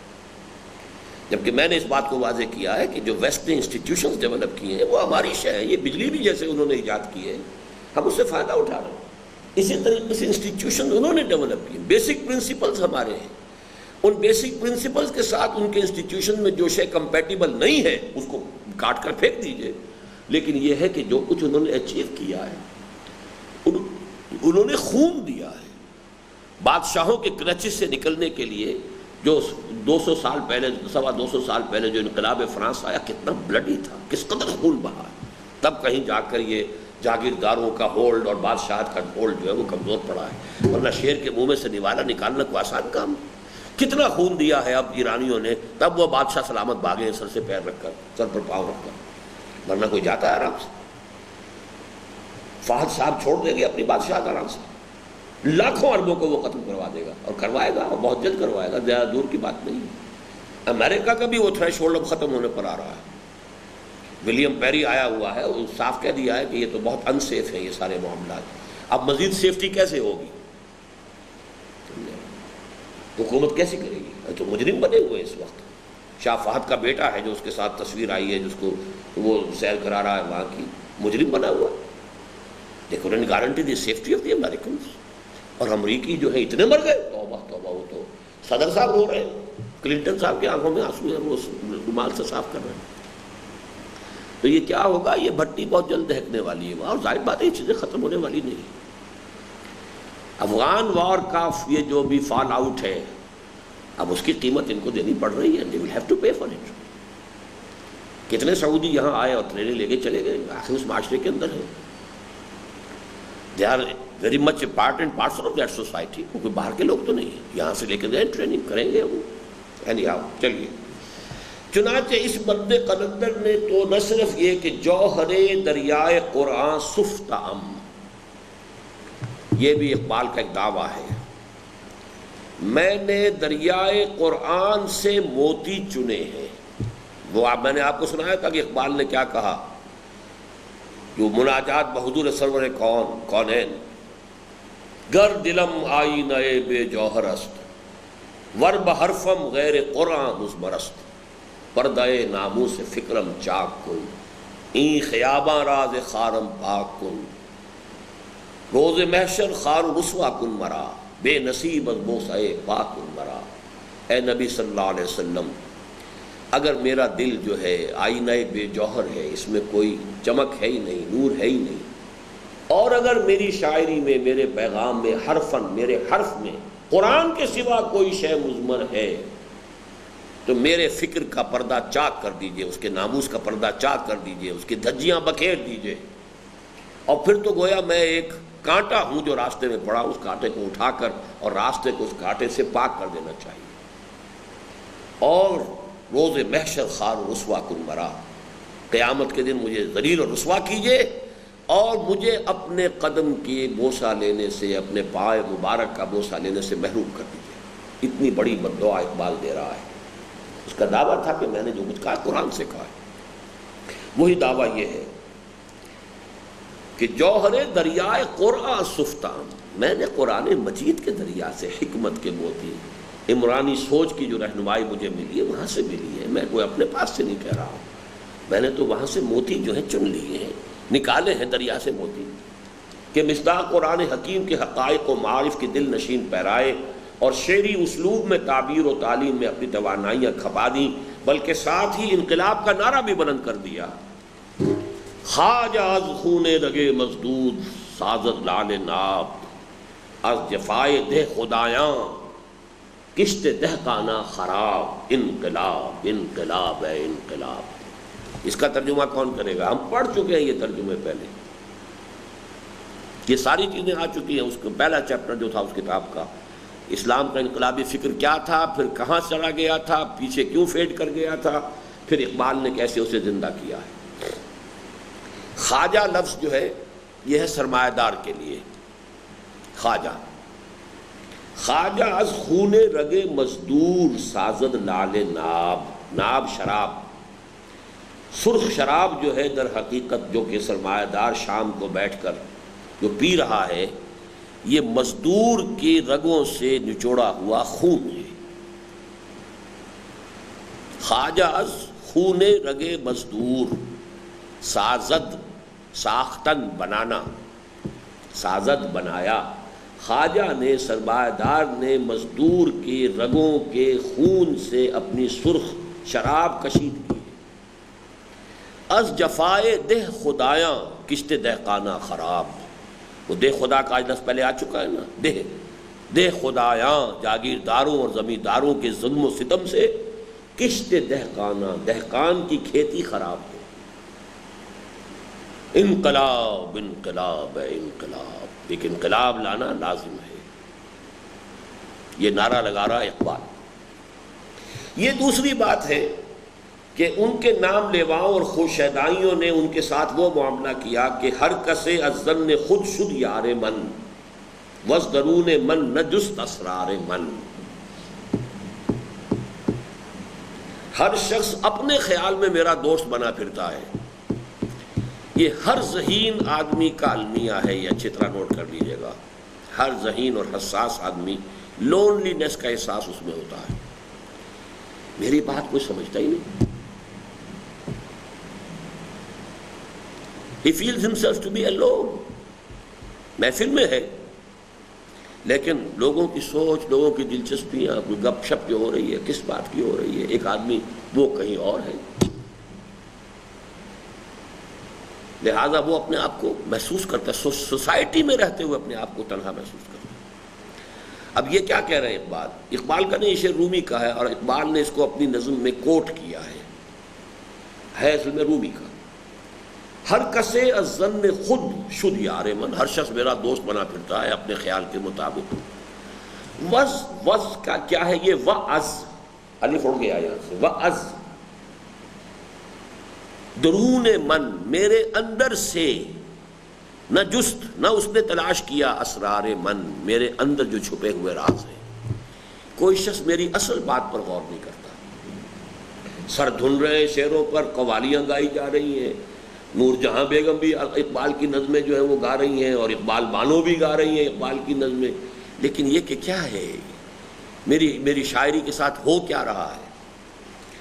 ہر کسے از ظن خود شد یار من، وز درون من نہ جست اسرار من، میرے اندر سے جو میرے راز ہیں، میری اصل جو تڑپ ہے، میں جس چیز کی دل میں خواہش رکھتا ہوں اس کو کسی کو فکر ہی نہیں اس کی کہ یہ کس مرض کا مریض ہے اور کس دھن میں ہے، یہ اس کی کسی کو فکر نہیں۔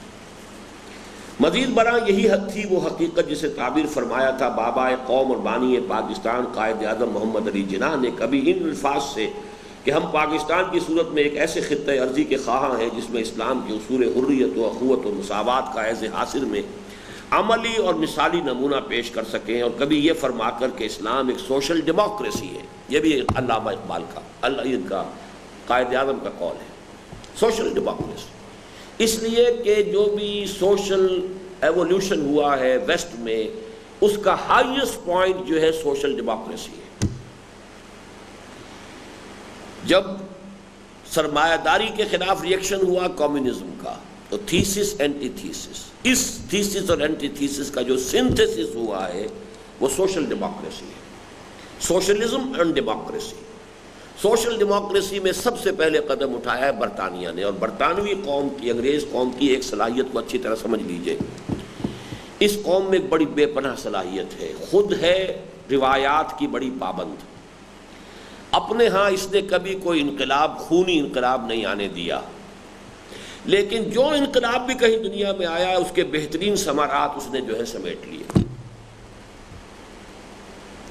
بادشاہت کے خلاف بغاوت ہوئی فرانس میں، ڈیموکریسی بہترین قائم کر دی برطانویوں نے، اور اپنے بادشاہ کو بھی قائم رکھا، وہ بیٹھا ہوا ابھی تک، ایک جو ہے ہیومن زو جو ہے برقرار رکھا ہوا، وہ روایت بھی ان کی روایت پرست ہے قوم، بادشاہ ہے لیکن بہترین ڈیموکریسی بھی لے آ۔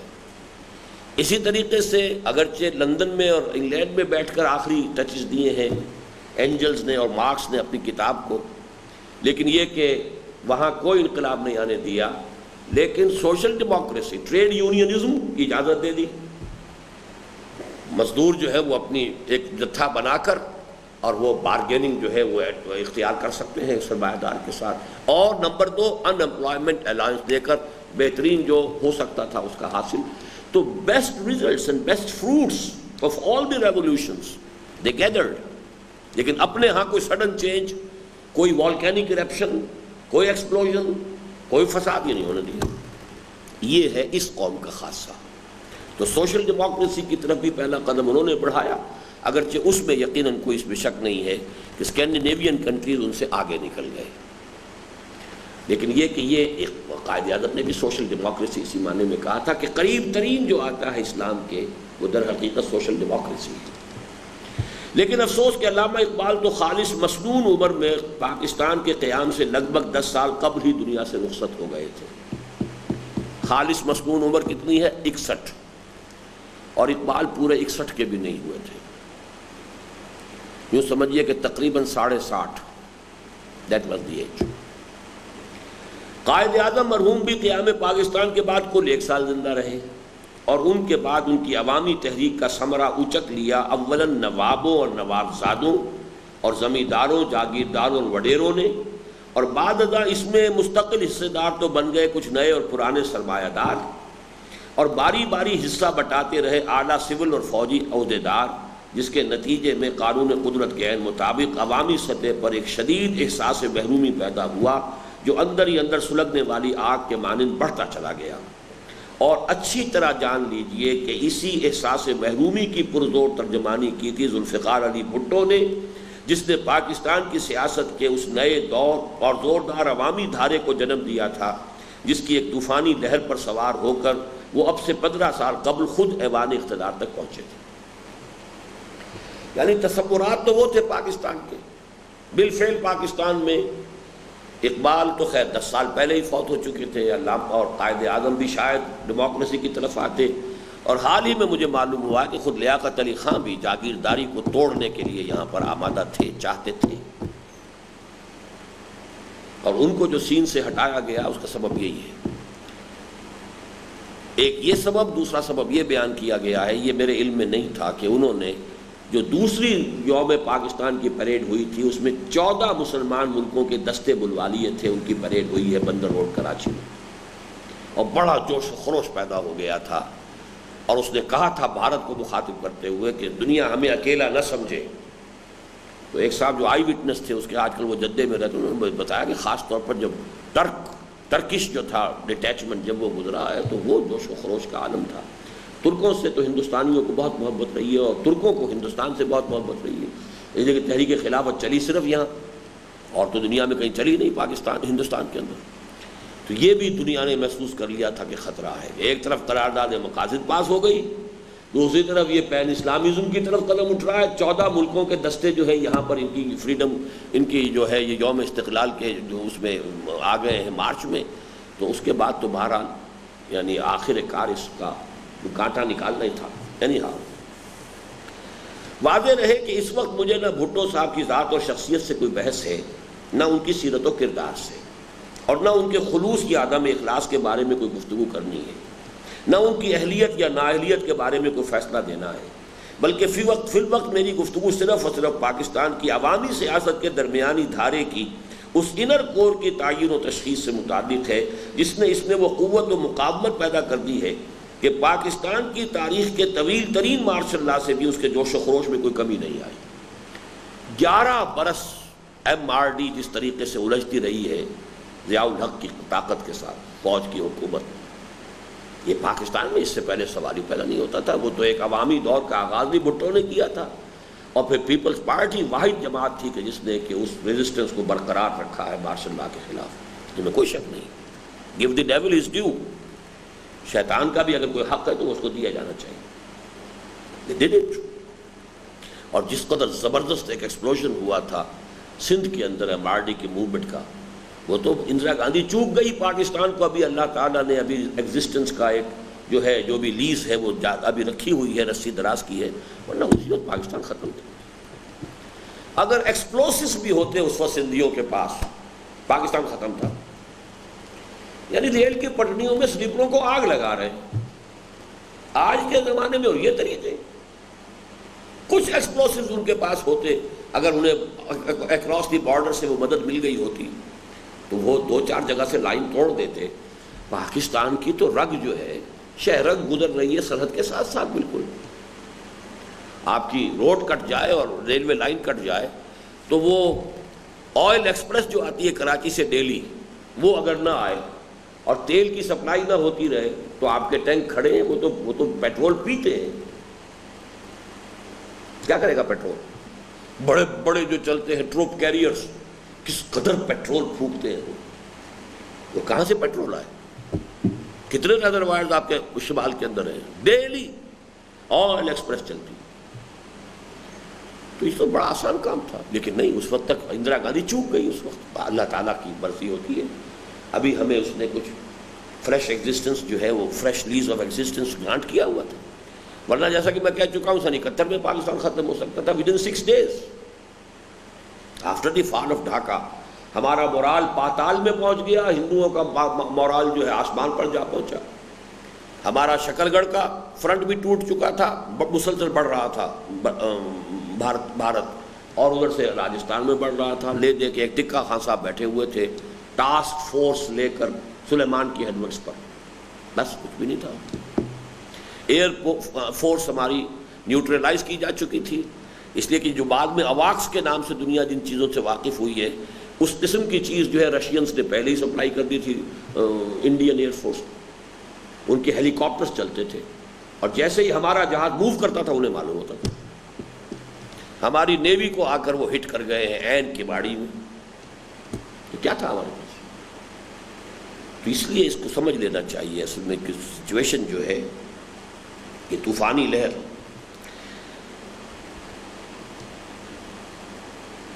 کہ پاکستان کی تاریخ کے طویل ترین مارشل لا سے بھی اس کے جوش و خروش میں کوئی کمی نہیں آئی، چنانچہ مارشل لا کے ذرا پس منظر میں جاتے ہی، جیسے ہی وہ مارشل لا ختم ہوا، جنیجو کی حکومت آئی، اگرچہ ضیاء الحق تو موجود تھا ویری مچ دیر، لیکن اس کے جاتے ہی اس کی طوفانی لہر سامنے آ گئی، جس کے اوپر سوار ہو کر پھر بے نظیر آئی تھی یہاں پر، اور لاہور کے اندر جو ایک اس کا استقبال ہوا تھا۔ اگرچہ یہ تو وقت ہی بتائے گا کہ اس بار اس پر سواری بھٹو مرحوم کی صاحبزادی مس بے نظیر کرتی ہیں، یا ان کے سابق رفیق کار مسٹر جتوئی، یا ان کی ایک نظر بندی کے دوران ان کے خلا کو پر کرنے والے air marshal retired Asad Khan, یا کوئی اور۔ یعنی یہ لہر تو ہے، ایک احساس محرومی ہے لوگوں کے اندر۔ اب اس لہر پر سوار کون ہوتا ہے؟ آیا بے نظیر، یا فرض کیجئے بے نظیر راحل ثابت نہ ہوتی، اس میں اتنے گٹس نہ ہوتے، وہ سختیاں نہ جھیل سکتی، اس نے بھی ثابت کیا کہ اس کے اندر بھی گٹس تھے۔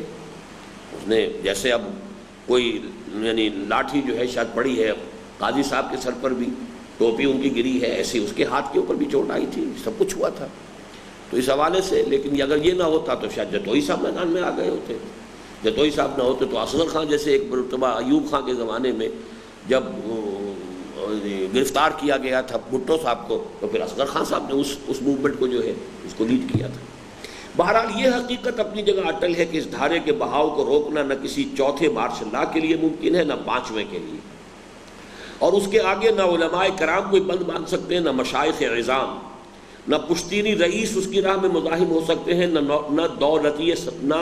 دولتی سرمایہ دار۔ پشتینی رئیس تو ہمارے پرانے جو ہے فیوڈلز ہیں، اور نو دولتی کون ہے سب سے نمایاں؟ جی ہمارے ملک میں کون اس کا سب سے بڑا سمبل ہے؟ نواز شریف۔ یہ نو دولتی سرمایہ دار ہے نا۔ ایک چھوٹی سی فاؤنڈری آپ نے بنائی تھی، اتفاق، آج کہاں پہنچے ہوئے؟ نہ سردار اور وڈیرے اس کا راستہ روک سکتے ہیں، نہ زمیندار اور جاگیردار، اور نہ کوئی میر اس کے راستے میں حاصل ہو سکتا ہے، نہ کوئی پیر۔ زیادہ سے زیادہ اگر کچھ کیا جا سکتا ہے تو یہ صرف یہ کہ اس کے رخ کو موڑنے کی کوشش کی جائے۔ یہ دھارا جو ہے وقت کی پیداوار ہے، اس کے مختلف عوامل ہیں، مغربی تہذیب کے بھی اس میں انر کور شامل ہے۔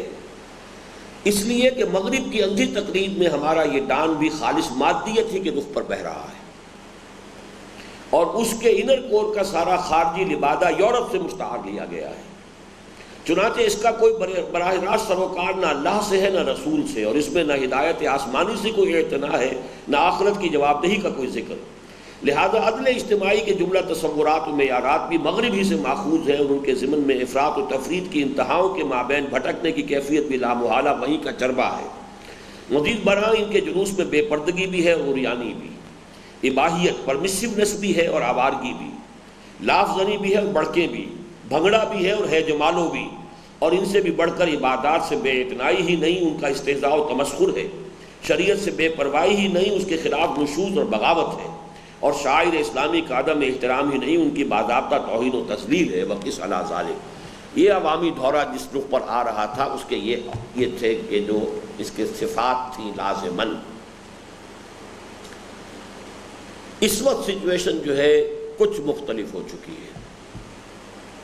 کیا مختلف ہو چکی ہے؟ کوئی صاحب ذرا بتائیں مجھے۔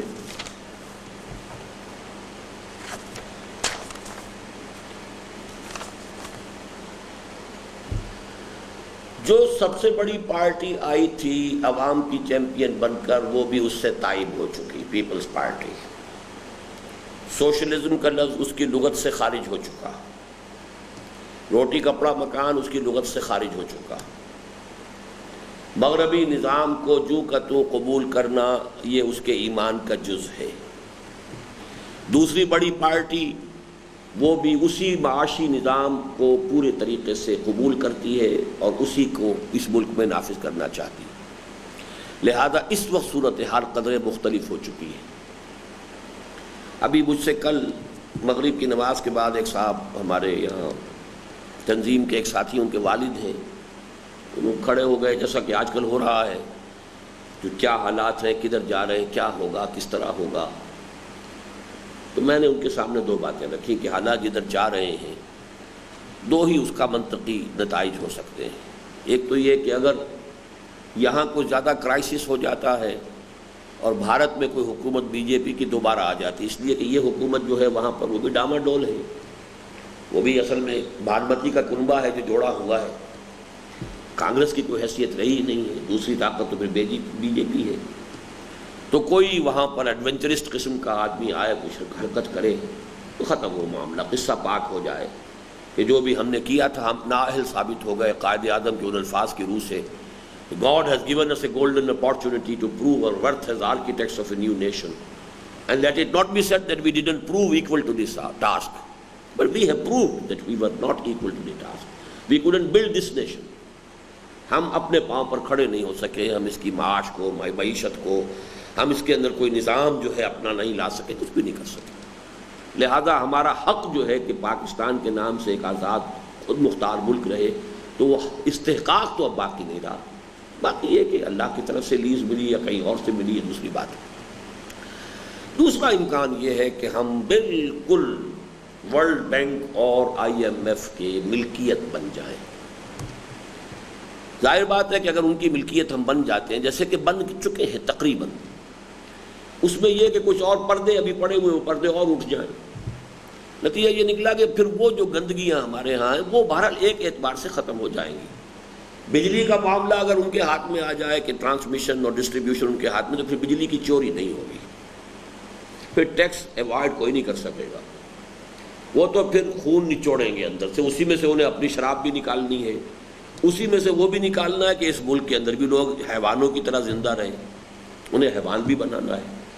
تو اس شکل میں تو کوئی ہو سکتا ہے کہ ایک اور لیز آف ایگزسٹنس پاکستان کو مل جائے کہ ہم نے یہ تو ثابت کر دیا کہ خود مختار آزاد ہم ایک ملک کی حیثیت سے نہیں جی سکتے، وی اپرووڈ اور انیبلٹی کہ ہمارا کوئی رائٹ نہیں۔ ظاہر بات ہے کہ پہلے براہ راست استعمار تھا، انگریز آ گئے تھے، حکومت ہو گئی تھی، اب یہ کہ ان کے آنے کی ضرورت نہیں ہے، کھیل یہاں کھیلتے رہے، کوئی بیلٹ بھی چلتا رہے، کوئی گاؤں آئے اور کوئی خر جائے اور کوئی گاؤں جائے اور خر آ جائے، ایسا ہوتا رہے، لیکن یہ کہ اصل میں تو سارا معاملہ مالیات کا ہے، وہ جو ہے IMF ہے اور ورلڈ بینک ہے اور وہ کھینچتے چلے جائیں، لیکن وہ بہرحال بہت سی چیزوں کو درست بھی کر دیں۔ کم سے کم وہ جو ظاہری قسم کی اپرنٹ قسم کی خوشحالی ہے وہ تو یہاں ہوگی. پھر جو کام کرے گا اسے روٹی ملے گی، روٹی نہیں ملے گی تو کل کام کیسے کرے گا وہ؟ اس کو روٹی ملے گی. چاہے یہ ہے کہ اس میں سے سب کچھ جو ہے کھینچ کر وہ لے جائیں گے. یہ نظام ہے. ان کا کیا یہ بات معلوم ہوتی ہے کہ یہی ہوگی. میں نے کہا میں تو کمٹ نہیں کرنا چاہتا، کیا ہوگا کیا نہیں ہوگا یہ تو اللہ کو پتہ ہے. ہم تو لگے ہوئے دیوانوں کی مانند کہ کوئی تیسری شکل نکل سکے کوئی ملک اس ملک کے اندر، کوئی پتہ نہیں. شاید اللہ کی مشیت میں، ہمیں کیا پتہ. لیکن ہم اس فکر کو عام کرنے میں کہ کسی طریقے سے، اور لیکن وہ جب تک کہ اس ملک میں لاکھوں کی تعداد میں لوگ نہیں ہو جائیں گے جو کمٹ کرتے ہیں اپنے آپ کو. اب کل ہی ایک صاحب میرے پاس آئے ہیں، ایئر فورس سے ریٹائرمنٹ لی انہوں نے، وہ بھی اپنے مذہبی جذبے کی وجہ سے. کئی سال پہلے کی بات ہے. انہوں نے مجھے بتایا ہے کہ ہمارا ایک گروپ ہے بڑا، اور ہم اس نتیجے پر پہنچ چکے ہیں کہ ہم تو یہاں پر جو لوگ اس قسم کے شرارتی اور یہ لوگ ہیں، کچھ لوگ ان سب کو قتل کر دیا جائے، اور تاکہ معاملہ ٹھیک ہو آپ سے صرف یہ فتویٰ چاہیے کہ یہ کوئی ناجائز کام تو نہیں ہوگا. میں نے ان کو بتایا کہ یہ کام نہ اس سے وہ مقصد حاصل ہوگا جو آپ کرنا چاہتے ہیں، نہ یہ جائز ہے. محنت کرنی ہے، مشقت کرنی ہے، تو راستہ یہ ہے. پھر ان سے بات کی ہے، انہیں منہج انقلاب نبوی کتاب دی، بھائی پڑھیے. لیکن نہایت مخلص نوجوان مجھے نظر آئے. نوجوان از 36، نوجوان اس معنی میں نہیں ہے، فلی گرون اپ ہے، بہت عمدہ انگلش ہے، بہت عمدہ ذہین آدمی ہے. فلائٹ میں تھا ایئر فورس میں، اور وہاں سے کئی لوگ ایسے نکلے، اور کسی وقت پتہ نہیں کوئی اس طرح کی انارکی ہمارے یہاں شروع آ جائے، لا اس طرح کا، اس سے کچھ حاصل نہیں ہوگا. میں نے کہا کیا ہوا ہے الجزائر میں، کیا حاصل ہوا اب تک، مصر میں کیا حاصل ہوا اب تک؟ اس طریقے سے کچھ نہیں ملے گا. یعنی ہاں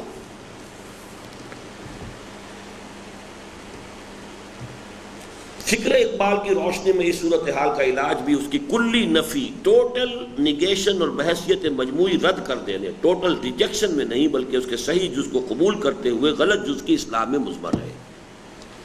یعنی یہ مغربی تہذیب کے بھی دونوں اجزاء کو علیحدہ علیحدہ کرنے، ٹوٹل ریجیکشن اور ٹوٹل نگیشن سے نہیں بلکہ اس کے صحیح جز کو اپنانا، اس کے غلط جز کو چھوڑنا. بالکل ایسے جیسے حضرت علامہ اقبال نے موجودہ سائنس اور ٹیکنالوجی کو ایک ایسے نیام سے تشبیہ دی ہے جس میں سے ایمان باللہ کی تلوار نکال لی گئی ہو. عشق کی تیغ جگر دار اڑا لی کس نے، علم کے ہاتھ میں خالی ہے نیام اے ساقی. گویا نیام تو اپنی جگہ درست اور کارآمد ہے، ضرورت صرف اس کی ہے کہ اس میں تلوار داخل کی جائے. اسی طرح علم جدید میں فی نفس ہی کوئی شے غلط نہیں ہے، اور کائنات کے بارے میں معلومات کا جو عظیم خزانہ اس نے جمع کیا ہے وہ اپنی جگہ متاع بے بہا ہے. ضرورت صرف اس امر کی ہے کہ اس میں خالق کائنات کی معرفت و محبت کی چاشنی گھول دی جائے. یہی وجہ ہے کہ حضرت علامہ نے اپنے اس مشہور اور متنازع فارمولے میں کہ Marxism plus God is equal to Islam, مغرب کے مادی فکر کی منطقی انتہا. دیکھیے کمیونزم پلس گاڈ اسلام نہیں کہا ہے اقبال نے، بڑا فرق ہے اس میں. مارکسزم از اے فلسفی، وہ فلسفی کیا ہے؟ وہی جدلی مادیت. مغرب کے مادی فکر کی منطقی انتہا یعنی جدلی مادیت، میٹیریل ڈائلیکٹکس، اور اس کے بھی نقطہ عروج یعنی مارکسزم تک کو بالکل ہی رد نہیں کیا بلکہ صرف اس ضرورت کا احساس دلایا ہے کہ اس میں ایمان باللہ کا تریاق شامل کر دیا جائے تو اس کی سمیت اور زہرناکی ختم ہو جائے گی اور یہ اسلام سے بہت قریب آ جائے گا. بنا بری فکر اقبال کی روشنی میں اس وقت کرنے کا اصل کام یہ ہے کہ پاکستان کی عوامی سیاست کے عظیم دھارے کے آگے بند باندھنے کی لا حاصل ہی نہیں حد درجے مضر اور خطرناک کوشش کی بجائے اس میں ایمان و یقین کی چاشنی اور حکمت و معرفت کی روشنی شامل کرنے کی کوشش کی جائے اور اس طرح فی الجملہ اس کے رخ کو آسمانی ہدایت کی جانب موڑ دیا جائے. اور یہ کام ظاہر ہے کہ ہرگز آسان نہیں بلکہ نہایت مشکل اور مشقت طلب ہے. یہی وہ کام ہے جو اسلام کی نشرت ثانیہ میں آپ پڑھ چکے ہیں. البتہ اس کے ضمن میں ایک بہت اہم اور مؤثر کردار ادا کر سکتے ہیں وہ لوگ جو اقبال کے مداح و شیدائی اور ان کے فکر و فلسفہ اور حکمت و بصیرت سے فیض حاصل کرنے والے اور خود کو ان کی جانب منسوب کرنے والے ہیں. اس لیے کہ اقبال کے متذکرہ بالا فارمولے کے مانند ایک بظاہر نہایت سادہ لیکن بباطن حد درجے محکم فارمولہ یہ بھی ہے کہ، اب اس کو دیکھیے، یہ ہماری سوچ کا خلاصہ ہے، پاکستان کی بقا اور استحکام صرف اور صرف اسلام سے وابستہ ہے اور احیاء اسلام کا واحد ذریعہ ہے تجدید ایمان. اور ایمان کا واحد منبع اور سرچشمہ قرآن حکیم، اور دور حاضر میں قرآن کا ایک نہایت اہم احیاء قرآن کا ایک اہم اور مؤثر ذریعہ ہے فکر و کلام اقبال۔ یہ 4 درجے نیچے اترا ہوں میں۔ پاکستان کا بقا و استحکام اسلام کے سوا کسی شے میں نہیں۔ اسلام کو زندہ کرنا ہے تو ایمان کا احیاء لازم ہے۔ ایمان کی سورس، خاص طور پر شعوری ایمان کی سورس سوائے قرآن کی اور کوئی نہیں، اور قرآن کی حکمت اور فلسفے تک رسائی کی راہ یسیر، آسان راستہ علامہ اقبال کا کلام اور فکر ہے۔ 4 سٹیپس۔ اس لیے کہ جیسے کہ میں نے ہمیشہ کہا ہے اور علی وجہ البصیرت کہا ہے، اور آج پھر کہہ رہا ہوں اور ڈنکے کی چوٹ کہہ رہا ہوں، کہ عہد حاضر کے ذہنی و فکری ظروف و احوال میں قرآن حکیم کی عظمت کا جس قدر انکشاف اقبال پر ہوا اور کسی پر نہیں ہوا، اور موجودہ دور کی اعلیٰ ترین علمی و فکری سطح پر قرآن کے علم و حکمت اور ہدایت و معرفت کی تعبیر و تبیین اور تشریح و توضیح کی ہے صرف اور صرف اقبال۔ باقی لوگ خوشہ چین ہیں اقبال کے، انکلوڈنگ مولانا مودودی، بلکہ بعض اعتبارات سے مولانا Maududi up to the mark نہیں رہے، اور خاص طور پر زمین کے سود تک مولانا مودودی کی رسائی نہیں ہوئی۔ باقی میدانوں میں انہوں نے علامہ کے فکر کو خوب بیان کیا ہے، چاہے وہ انہوں نے اپنے فکر کی حیثیت سے پیش کیا ہے، لیکن یہ کہ ان میں ان کی جو صلاحیت تھی بیان کرنے کی، سلیس زبان میں اور بہت ہی عام فہم اسلوب میں اس کو بیان کرنا، اس کے ذریعے سے انہوں نے اس کو بہت بڑے پیمانے پر پھیلایا ہے۔ لیکن اس کے لیے اقبال کے مداحوں اور شیدائیوں کو پیش کر غافل عمل کوئی اگر دفتر میں ہے کہ مصداق کردار اور عمل کے میدان میں اترنا ہوگا، اور حلقہ اقبال کو محض ایک روایتی اور ثقافتی طائفے کی صورت اختیار کرنے بلکہ شدت احساس کے لیے معذرت خواہ ہوں، مزار اقبال کے مجاوروں کی حیثیت اختیار کرنے کی بجائے خود اقبال کی خانقاہ سے بھی باہر نکل کر رسم شبیری ادا کرنی ہوگی۔ یہ علامہ اقبال کے اس شعر سے گویا کہ استعارہ ہے، نکل کر خانقاہوں سے ادا کر رسم شبیری، کہ رسم خانقاہی ہے فقط اندوہ دلگیری۔ تو میں نے یہاں تشبیہ دی ہے کہ اقبال کا جو حلقہ ہے مداحوں کا اور ان کے اوپر جو کتابیں لکھنے والے ہیں، یہ بھی مجاور اقبال بن گئے، انہوں نے اقبال کی خانقاہ بنا لی ہے، بس اس خانقاہ سے نکل کر میدان میں اتر کر اور رسم شبیری ادا کرنی ہوگی، اور اس کے لیے انہیں اس ہمت و جرأت اور محنت و مشقت، ایثار و قربانی اور بے نفسی و بے غرضی کے علاوہ جو کسی بھی عظیم مقصد کے لیے لازمی و لابدی ہیں، حسب ذیل عملی اقدامات کرنے ہوں گے۔ نمبر 1، اولاً جس دین و شریعت کے نام لیوا اور علمبردار ہے اس پر خود عمل پیرا ہونا۔ اور اگر جان کی امان پاؤں تو عرض کروں گا کہ اقبال کے مداحوں اور شیدائیوں کے لیے سب سے مشکل اور کٹھن مرحلہ یہی ہے، اس لیے کہ انہوں نے خود اقبال کی بے عملی کو سند کا درجہ دے دیا ہے۔ اقبال نے بھی داڑھی نہیں رکھی تھی تو ہم کیوں رکھیں؟ اقبال کیا یہ نماز کے وہ بھی پابند اگر نہیں تھے، کم سے کم مسجد میں جانے کے پابند نہیں تھے، تو ہمیں کیا ضرورت ہے؟ انہوں نے اقبال کی بے عملی ہی کو سند بنا دیا ہے، حالانکہ قطع نظر اس سے کہ خود حضرت علامہ نے اپنی بے عملی اور تن آسانی کا ہمیشہ ایک کمی کی حیثیت سے برملا اعتراف کیا اور اسے کبھی سند کی حیثیت سے پیش نہیں فرمایا۔ ان کے فکر کے علو و عظمت کے پیش نظر ان کی بے عملی کی کوئی اہمیت نہیں رہتی، بلکہ بلا مبالغہ مجھ ایسے لاکھوں انسانوں کا عمل ان کی بے عملی پر نچھاور کیا جا سکتا ہے۔ لیکن دوسرا کون ہے جو اس کا مدعی بن کر سامنے آ سکے؟ مولانا مودودی مرحوم نے تو حضرت علامہ کو صوفیہ کے ملامتیہ گروہ سے متعلق قرار دیا ہے۔ یہ آپ جانتے ہیں ملامتی کون ہوتے ہیں؟ جی لوگ ملامت کریں۔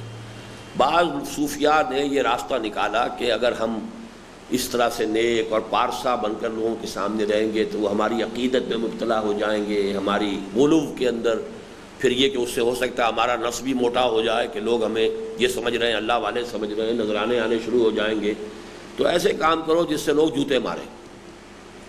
تو بیٹھ کر چوراہے میں شراب پی رہے ہیں تاکہ لوگ ہم تو سمجھتے تھے یہ اللہ والا، یہ تو گدھا بالکل جو ہے، یہ تو یہ نکلا۔ یہ ملامتیہ کہلاتے تھے، لیکن یہ اصل میں ان کا صرف ایک ظاہری ایک پردہ تھا، حقیقت میں وہ کچھ اور ہوتے تھے۔ یہ ایک ہے، میں ان کا قائل نہیں ہوں، لیکن مولانا مودودی نے علامہ اقبال کو یہ کہا ہے کہ وہ اسی طرح کے صوفی تھے، گویا کہ جان بوجھ کر انہوں نے اپنے اوپر بے عملی کا پردہ ڈال رکھا تھا۔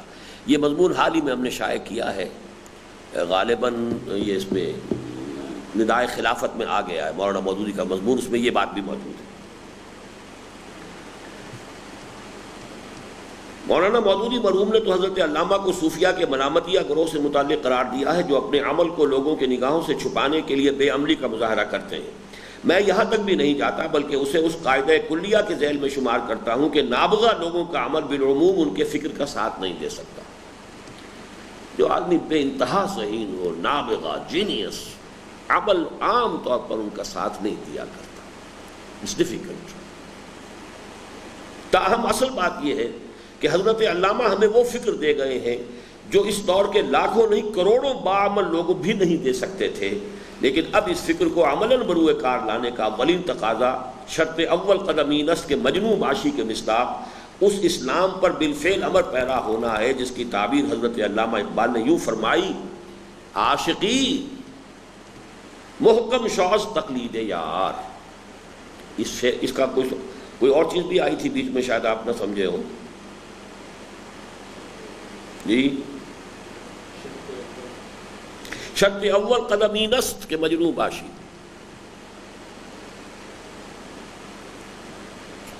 در رہے منزل لیلا کے خطر ہاست بسے۔ لیلا اور مجنوں تو مشہور ہے نا کہ لیلا کی منزل تک پہنچنے میں بہت سے خطرات ہیں۔ در رہے منزل لیلا کے خطر ہاست بسے، شرط اول قدمی نست کے مجنوں باشی۔ تو پہلا قدم اس راستے میں رکھنے کی شرط یہ ہے کہ تم مجنوں بنو۔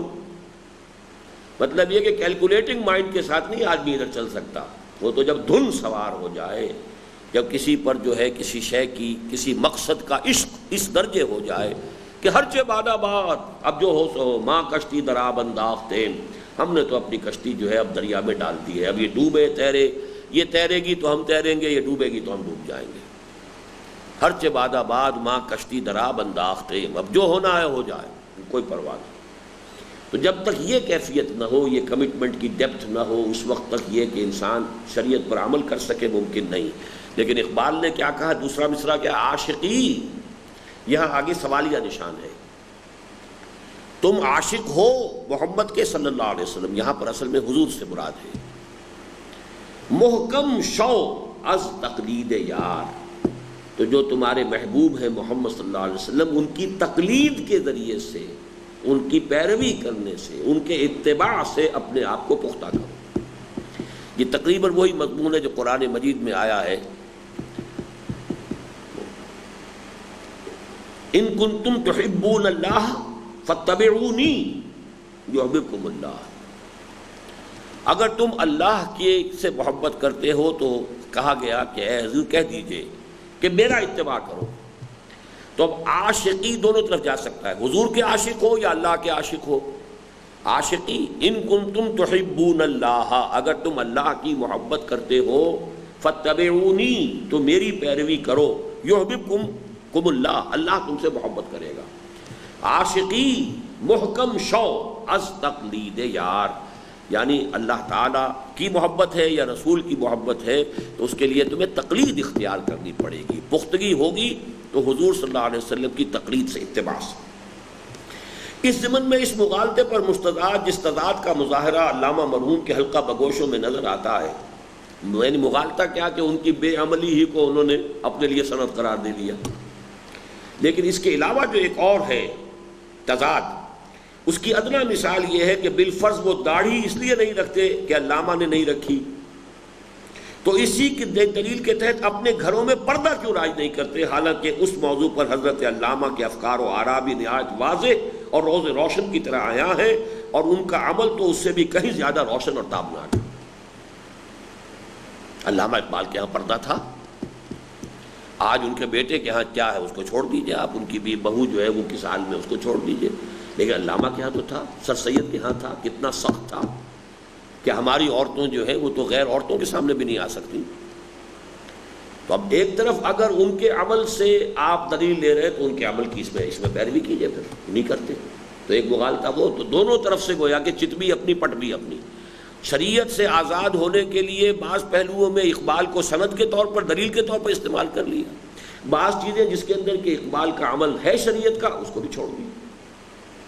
اس ضمن میں اس وقت مزید کچھ عرض کرنے سے اس لیے گریز کرتا ہوں کہ اس دور میں حضرت علامہ کے شعر کا مصداق کامل میں ہوں۔ کیا فائدہ کچھ کہہ کے بنوں اور بھی معتوب، پہلے ہی خفا مجھ سے ہے تہذیب کے فرزند۔ میرے خلاف تو سن 82 میں جو طوفان اٹھا تھا وہ پردے ہی کے موضوع پر اٹھا تھا۔ کیا فائدہ کچھ کہہ کے بنوں اور بھی معتوب، پہلے ہی خفا مجھ سے ہے تہذیب کے فرزند۔ اور بہرحال بات ہے جب میں خطبہ پڑھ رہا تھا سارے اقبالیے بیٹھے ہوئے تھے، ان اقبالیوں اور خواتین بھی موجود تھی اس میں، تو وہ تو اقبال کی جو محفل تھی، خانقاہ اقبال کے مجاور جو ہیں ان میں سے کوئی بھی اس راستے پر چلنے کو تیار نہیں ہے۔ تو بہرحال اللہ نے ہمت دی، میں نے یہ ساری باتیں اس مجمع میں کہیں۔ تاہم یہ صرف ایک مثال ہے، قیاس کن ز گلستان من بہار مرا۔ ثانیاً اس عظیم مقصد کے لیے علماء کرام کا تعاون حاصل کیا جائے، اور اس ضمن میں حضرت علامہ کی ان تنقیدوں اور لطیف اور مزاحیہ انداز کی ان پھبتیوں کے ساتھ ساتھ جو انہوں نے روایتی اور ملا پر چست کی ہیں، بہت کی ہیں چست علامہ اقبال نے۔ ملا کو جو ہے ہند میں سجدے کی اجازت، ناداں یہ سمجھتا ہے کہ اسلام ہے آزاد، ملا بھی اور صوفی بھی۔ ان کے اس طرز عمل کو نگاہ میں رکھا جائے کہ انہوں نے ہمیشہ علماء حق کا احترام کیا، یہاں تک کہ اپنے تمام تر مرتبہ علمی و فکری کے باوجود بالغ نظر اور وسیع الذہن علماء سے خالص طالب علمانہ انداز میں قصب فیض میں کبھی اپنی توہین یا سبکی محسوس نہیں کی۔ چنانچہ علامہ سید سلیمان ندوی رحمۃ اللہ علیہ کے ساتھ ان کی خط و کتابت اس پر شاہد عادل ہے۔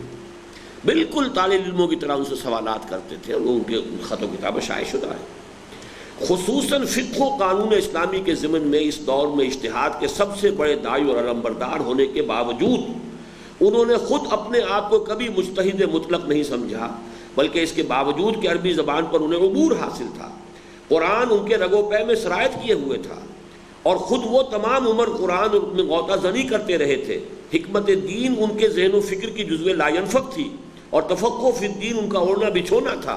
اس کے باوجود قانون اسلامی کی تدوین نو کے ضمن میں انہیں کبھی یہ خیال تک نہیں آیا کہ وہ تنہا اس کے اہل ہیں، بلکہ کسے معلوم نہیں کہ وہ اپنی حیات دنیاوی کے آخری ایام تک بیہقی وقت مولانا سید محمد انور شاہ کاشمیری سے درخواست فرماتے رہے کہ وہ کسی طرح لاہور منتقل ہو جائیں تو دونوں مل کر وقت کی اس اہم ترین ضرورت سے عہدہ برا ہونے کی کوشش کریں۔ یہ ہے علماء کے ساتھ ان کا طرز عمل، اور جو اقبالیوں کا طرز عمل ہے وہ ہمارے سامنے ہے۔ اس زمین میں قدیم اور جدید کے امتزاج کی جس قدر فکر اور خواہش حضرت علامہ کو تھی، اسی کا ایک مظہر یہ بھی ہے کہ مولانا سید ابو الاعلیٰ مودودی مرحوم و مغفور کی تحریروں میں اس امتزاج کی جھلک دیکھ کر حضرت علامہ نے انہیں دکن کی سنگلاخ زمین سے ہجرت کر کے پنجاب آنے کی دعوت دی، اور اپنے ایک عقیدت مند چودھری نیاز علی مرحوم کے ذریعے 5 دریاؤں کی سرزمین میں ان کے لیے تمکن کی سبیل پیدا فرما دی۔ یہ تمکن کا لفظ میں کہاں سے لے آیا؟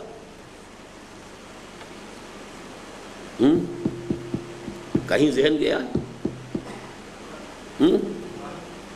جی؟ سورہ کوئی میرے سننے میں نہیں آ رہا۔ آپ بھی ایسے ہی کرتے ہیں جیسے کہ ایک بات بلند آواز سے کہہ دی، ایک ہلکے کہہ دی، تاکہ ادھر یا ادھر کوئی نہ کوئی بات تو ہو ہی جائے گی۔ یہ سورہ یوسف میں کس نے کہا یوسف؟ کسی نے نہیں کہا۔ کذالک مکننا لیوسف فی الارض، اس طرح ہم نے یوسف کے لیے زمین میں تمکن پیدا کر دیا، اس لیے کہ بھائیوں نے تو ڈالا تھا کنویں میں، اور اللہ نے اس کنویں سے نکال کر اور عزیز مصر کے گھر میں پہنچا دیا۔ یعنی اس وقت کے کلچر، ثقافت، تہذیب کا مرکز، پھر اس تہذیب اور اس ثقافت کے مرکز کا بھی صدر مقام جو اس وقت کا سب سے بڑا عہدیدار تھا اس کے گھر میں، اور وہاں جو بھی آتے تھے عمائد سلطنت آتے تھے اور لوگ آتے تھے، ان کی گفتگویں سنتے تھے، اس سے ان کی جو ہے ٹریننگ ہوئی ہے۔ وَلِيُعَلِّمَهُ مِن تَعْوِيلِ الْأَحَادِيثِ، باتوں کی تہ تک پہنچنا، دور اندیشی، یہ اصل میں وہ ساری محفلیں جو ہیں وہاں پر ان کی گفتگویں جو ہوتی تھیں، یہ سارا اللہ نے ایک سبیل پیدا کر دی۔ مولانا مودودی اگر اپنے طور پر کہیں آتے یہاں، کہاں مکان لیتے، کہاں جگہ ڈھونڈتے، کہاں ٹھہرتے، کہاں ان کے پاس اتنا سرمایہ تھا۔ علامہ اقبال کے ذریعے سے اللہ تعالیٰ نے 5 دریاؤں کی سرزمین میں مولانا مودودی کے لیے تمکن، اس لیے کہ وہ جگہ بنائی، دارالاسلام وقف بنایا، مولانا یہ چودھری نیاز علی مرحوم نے، اور وہاں پھر مولانا رہے اور جماعت کا مرکز بنا۔ اپنے ایک عقیدت مند چودھری نیاز علی مرحوم کے ذریعے 5 دریاؤں کی سرزمین میں ان کے تمکن کی سبیل پیدا فرما دی۔ مجھے حضرت علامہ کے اس اقدام کا پس منظر نظر آتا ہے ان کے اس قطعے میں جو آج بھی ان کے مرکز کی زینت بنا ہوا ہے۔ یعنی یہ بڑا پیارا ہے، مجھے آج لطف آ رہا ہے، گویا میرے ذہن سے یہ بات نکل گئی تھی لیکن اب مجھے خود اپنی باتیں کچھ یاد آتی ہیں۔ یہ جو شعر ہیں 2 یہ علامہ کے مزار پر لکھے ہوئے بہت نمایاں طور پر، بیا تا کاریں امت بے سازیں، آؤ کہ ہم اس امت کے کام کو بنانے کی کوشش کریں، اس امت کی بگڑی بنانے کی کوشش کریں۔ بیا تا کاریں امت بے سازیں، مل کر آؤ میرے پاس، let us join hands to reform this ummah۔ بیا تا کاریں امت بے سازیں، قمار زندگی مردانہ بازیں، زندگی کا جو جوا ہے اس کو مردانگی کے ساتھ کھیلیں ذرا۔ یعنی ایک ذرا ہمت والا ہوتا ہے داؤ بڑا لگاتا ہے، یہ ایک استعارہ ہے، زندگی کا جوا مردانگی کے ساتھ کھیلیں ذرا، ہمت کے ساتھ بڑا داؤ لگائیں۔ چنا نالے مندر مسجد شہر، شہر کی مسجد میں اس طریقے سے ہم نالا و فغاں بلند کریں، دلے در سینہ ملا گدازیں، کہ ملا کے سینے میں جو دل سخت ہو گیا ہے پتھر کی طرح اس میں کچھ نرمی پیدا ہو جائے۔ ثم قست قلوبکم فہی کالحجارۃ او اشد قسوۃ، مذہبی طبقات کے دل جس قدر سخت ہو جاتے ہیں، بازی بابا ہم بازی، اور لوگ اور دکانداریاں کرتے ہیں یا دین کی دکانداری کرتے ہیں، اس کا نتیجہ جو نکلتا ہے پھر کہ وہ بالکل جیسے کہ حضور کی حدیث میں آیا ہے، علماؤہم شر الناس تحت ادیم السماء من عندہم تخرج الفتنۃ وفیہم تعود، ان کے علماء جو ہے زمین کی چھت کے نیچے کی بدترین مخلوق ہوں گے، ان کے اندر سے فتنے برآمد ہوتے رہیں گے، انہی میں گھستے رہیں گے۔ تو علامہ اقبال یعنی یہ تو اشعار مودودی صاحب کے لیے تو نہیں لکھے انہوں نے، لیکن مولانا کو بلایا ہے کہ آؤ یہاں آؤ، تو اس میں بیا اس کے حوالے سے کہ دکن میں تم کچھ کر رہے ہو یہاں میں کر رہا ہوں، بیا تا کاریں امت بے سازیں، قمار زندگی مردانہ بازیں، چنا نالے مندر مسجد شہر، دلے در سینہ ملا گدازیں۔ لیکن افسوس کہ مولانا مرحوم نے بر صغیر کے مسلمانوں کی قومی جد و جہد کے نقطۂ عروج کے آغاز پر تو یہ کہہ کر قومی سیاست سے علیحدگی اختیار کر لی تھی کہ میں مسلمانوں کا نہیں صرف اسلام کا کام کرنا چاہتا ہوں، یہ ہم پڑھ چکے ہیں ساری چیزیں، لیکن قیام پاکستان کے بعد اسلام کے کام کے لیے قومی ہی نہیں خالص سیاسی راستہ اختیار کر لیا۔ اس پر تو اس وقت میں صرف یہ کہنے پر اکتفا کرتا ہوں کہ کاش کہ ایسا نہ ہوتا اور مولانا مرحوم قیام پاکستان کے بعد بھی اپنے سابق انقلابی طریقہ کار ہی پر عمل پیرا رہتے۔ تاہم فکر اقبال کے شہدائیوں کی توجہ اس جانب مبذول کرانا ضروری سمجھتا ہوں کہ جس چیز کی اہمیت حضرت علامہ کو اس وقت محسوس ہوئی تھی وہ آج بھی نہایت اہم ہے، اور قدیم و جدید کے محکم امتزاج اور علماء حق کے تعاون و اشتراک کے بغیر پاکستان کی قومی سیاست کے دھارے کے رخ کو اسلام کی جانب موڑنا ناممکن ہے۔ آخر میں جملہ شرکائے مجلس سے طویل سما خراشی کے لیے معذرت خواہی کے ساتھ ساتھ کارکنان مرکزیہ مجلس اقبال کا شکریہ ادا کرتا ہوں کہ انہوں نے مجھے مجلس اقبال میں شرکت کی دعوت دے کر میرا اعزاز و اکرام بھی فرمایا، اور مجھے یہ موقع بھی عنایت فرمایا کہ اپنا درد دل ایسے منتخب روزگار حضرات کی محفل میں بیان کر سکوں۔ اور آخر دعوانا الحمدللہ رب العالمین کے مطابق سب سے آخر میں شکریہ ادا کرتا ہوں اللہ کا کہ اس نے بھی مجھے 3 دن کی مختصر مدت کے اندر اپنے خیالات کو قلم بند کرنے کی توفیق عطا فرمائی، اور میرے ساتھیوں کو بھی ہمت دی کہ اسی قلیل عرصے میں اس کی طباعت کا مرحلہ بھی طے کر لیا۔ اگر ہم سے کوئی خیر بن آئے تو یہ سب اللہ ہی کی توفیق سے ہوتا ہے، اور خطا ہوتی ہے تو ہمارے نفوس کی شرارت سے۔ اقول قولی ھذا واستغفر اللہ لی ولکم ولسائر المسلمین والمسلمات۔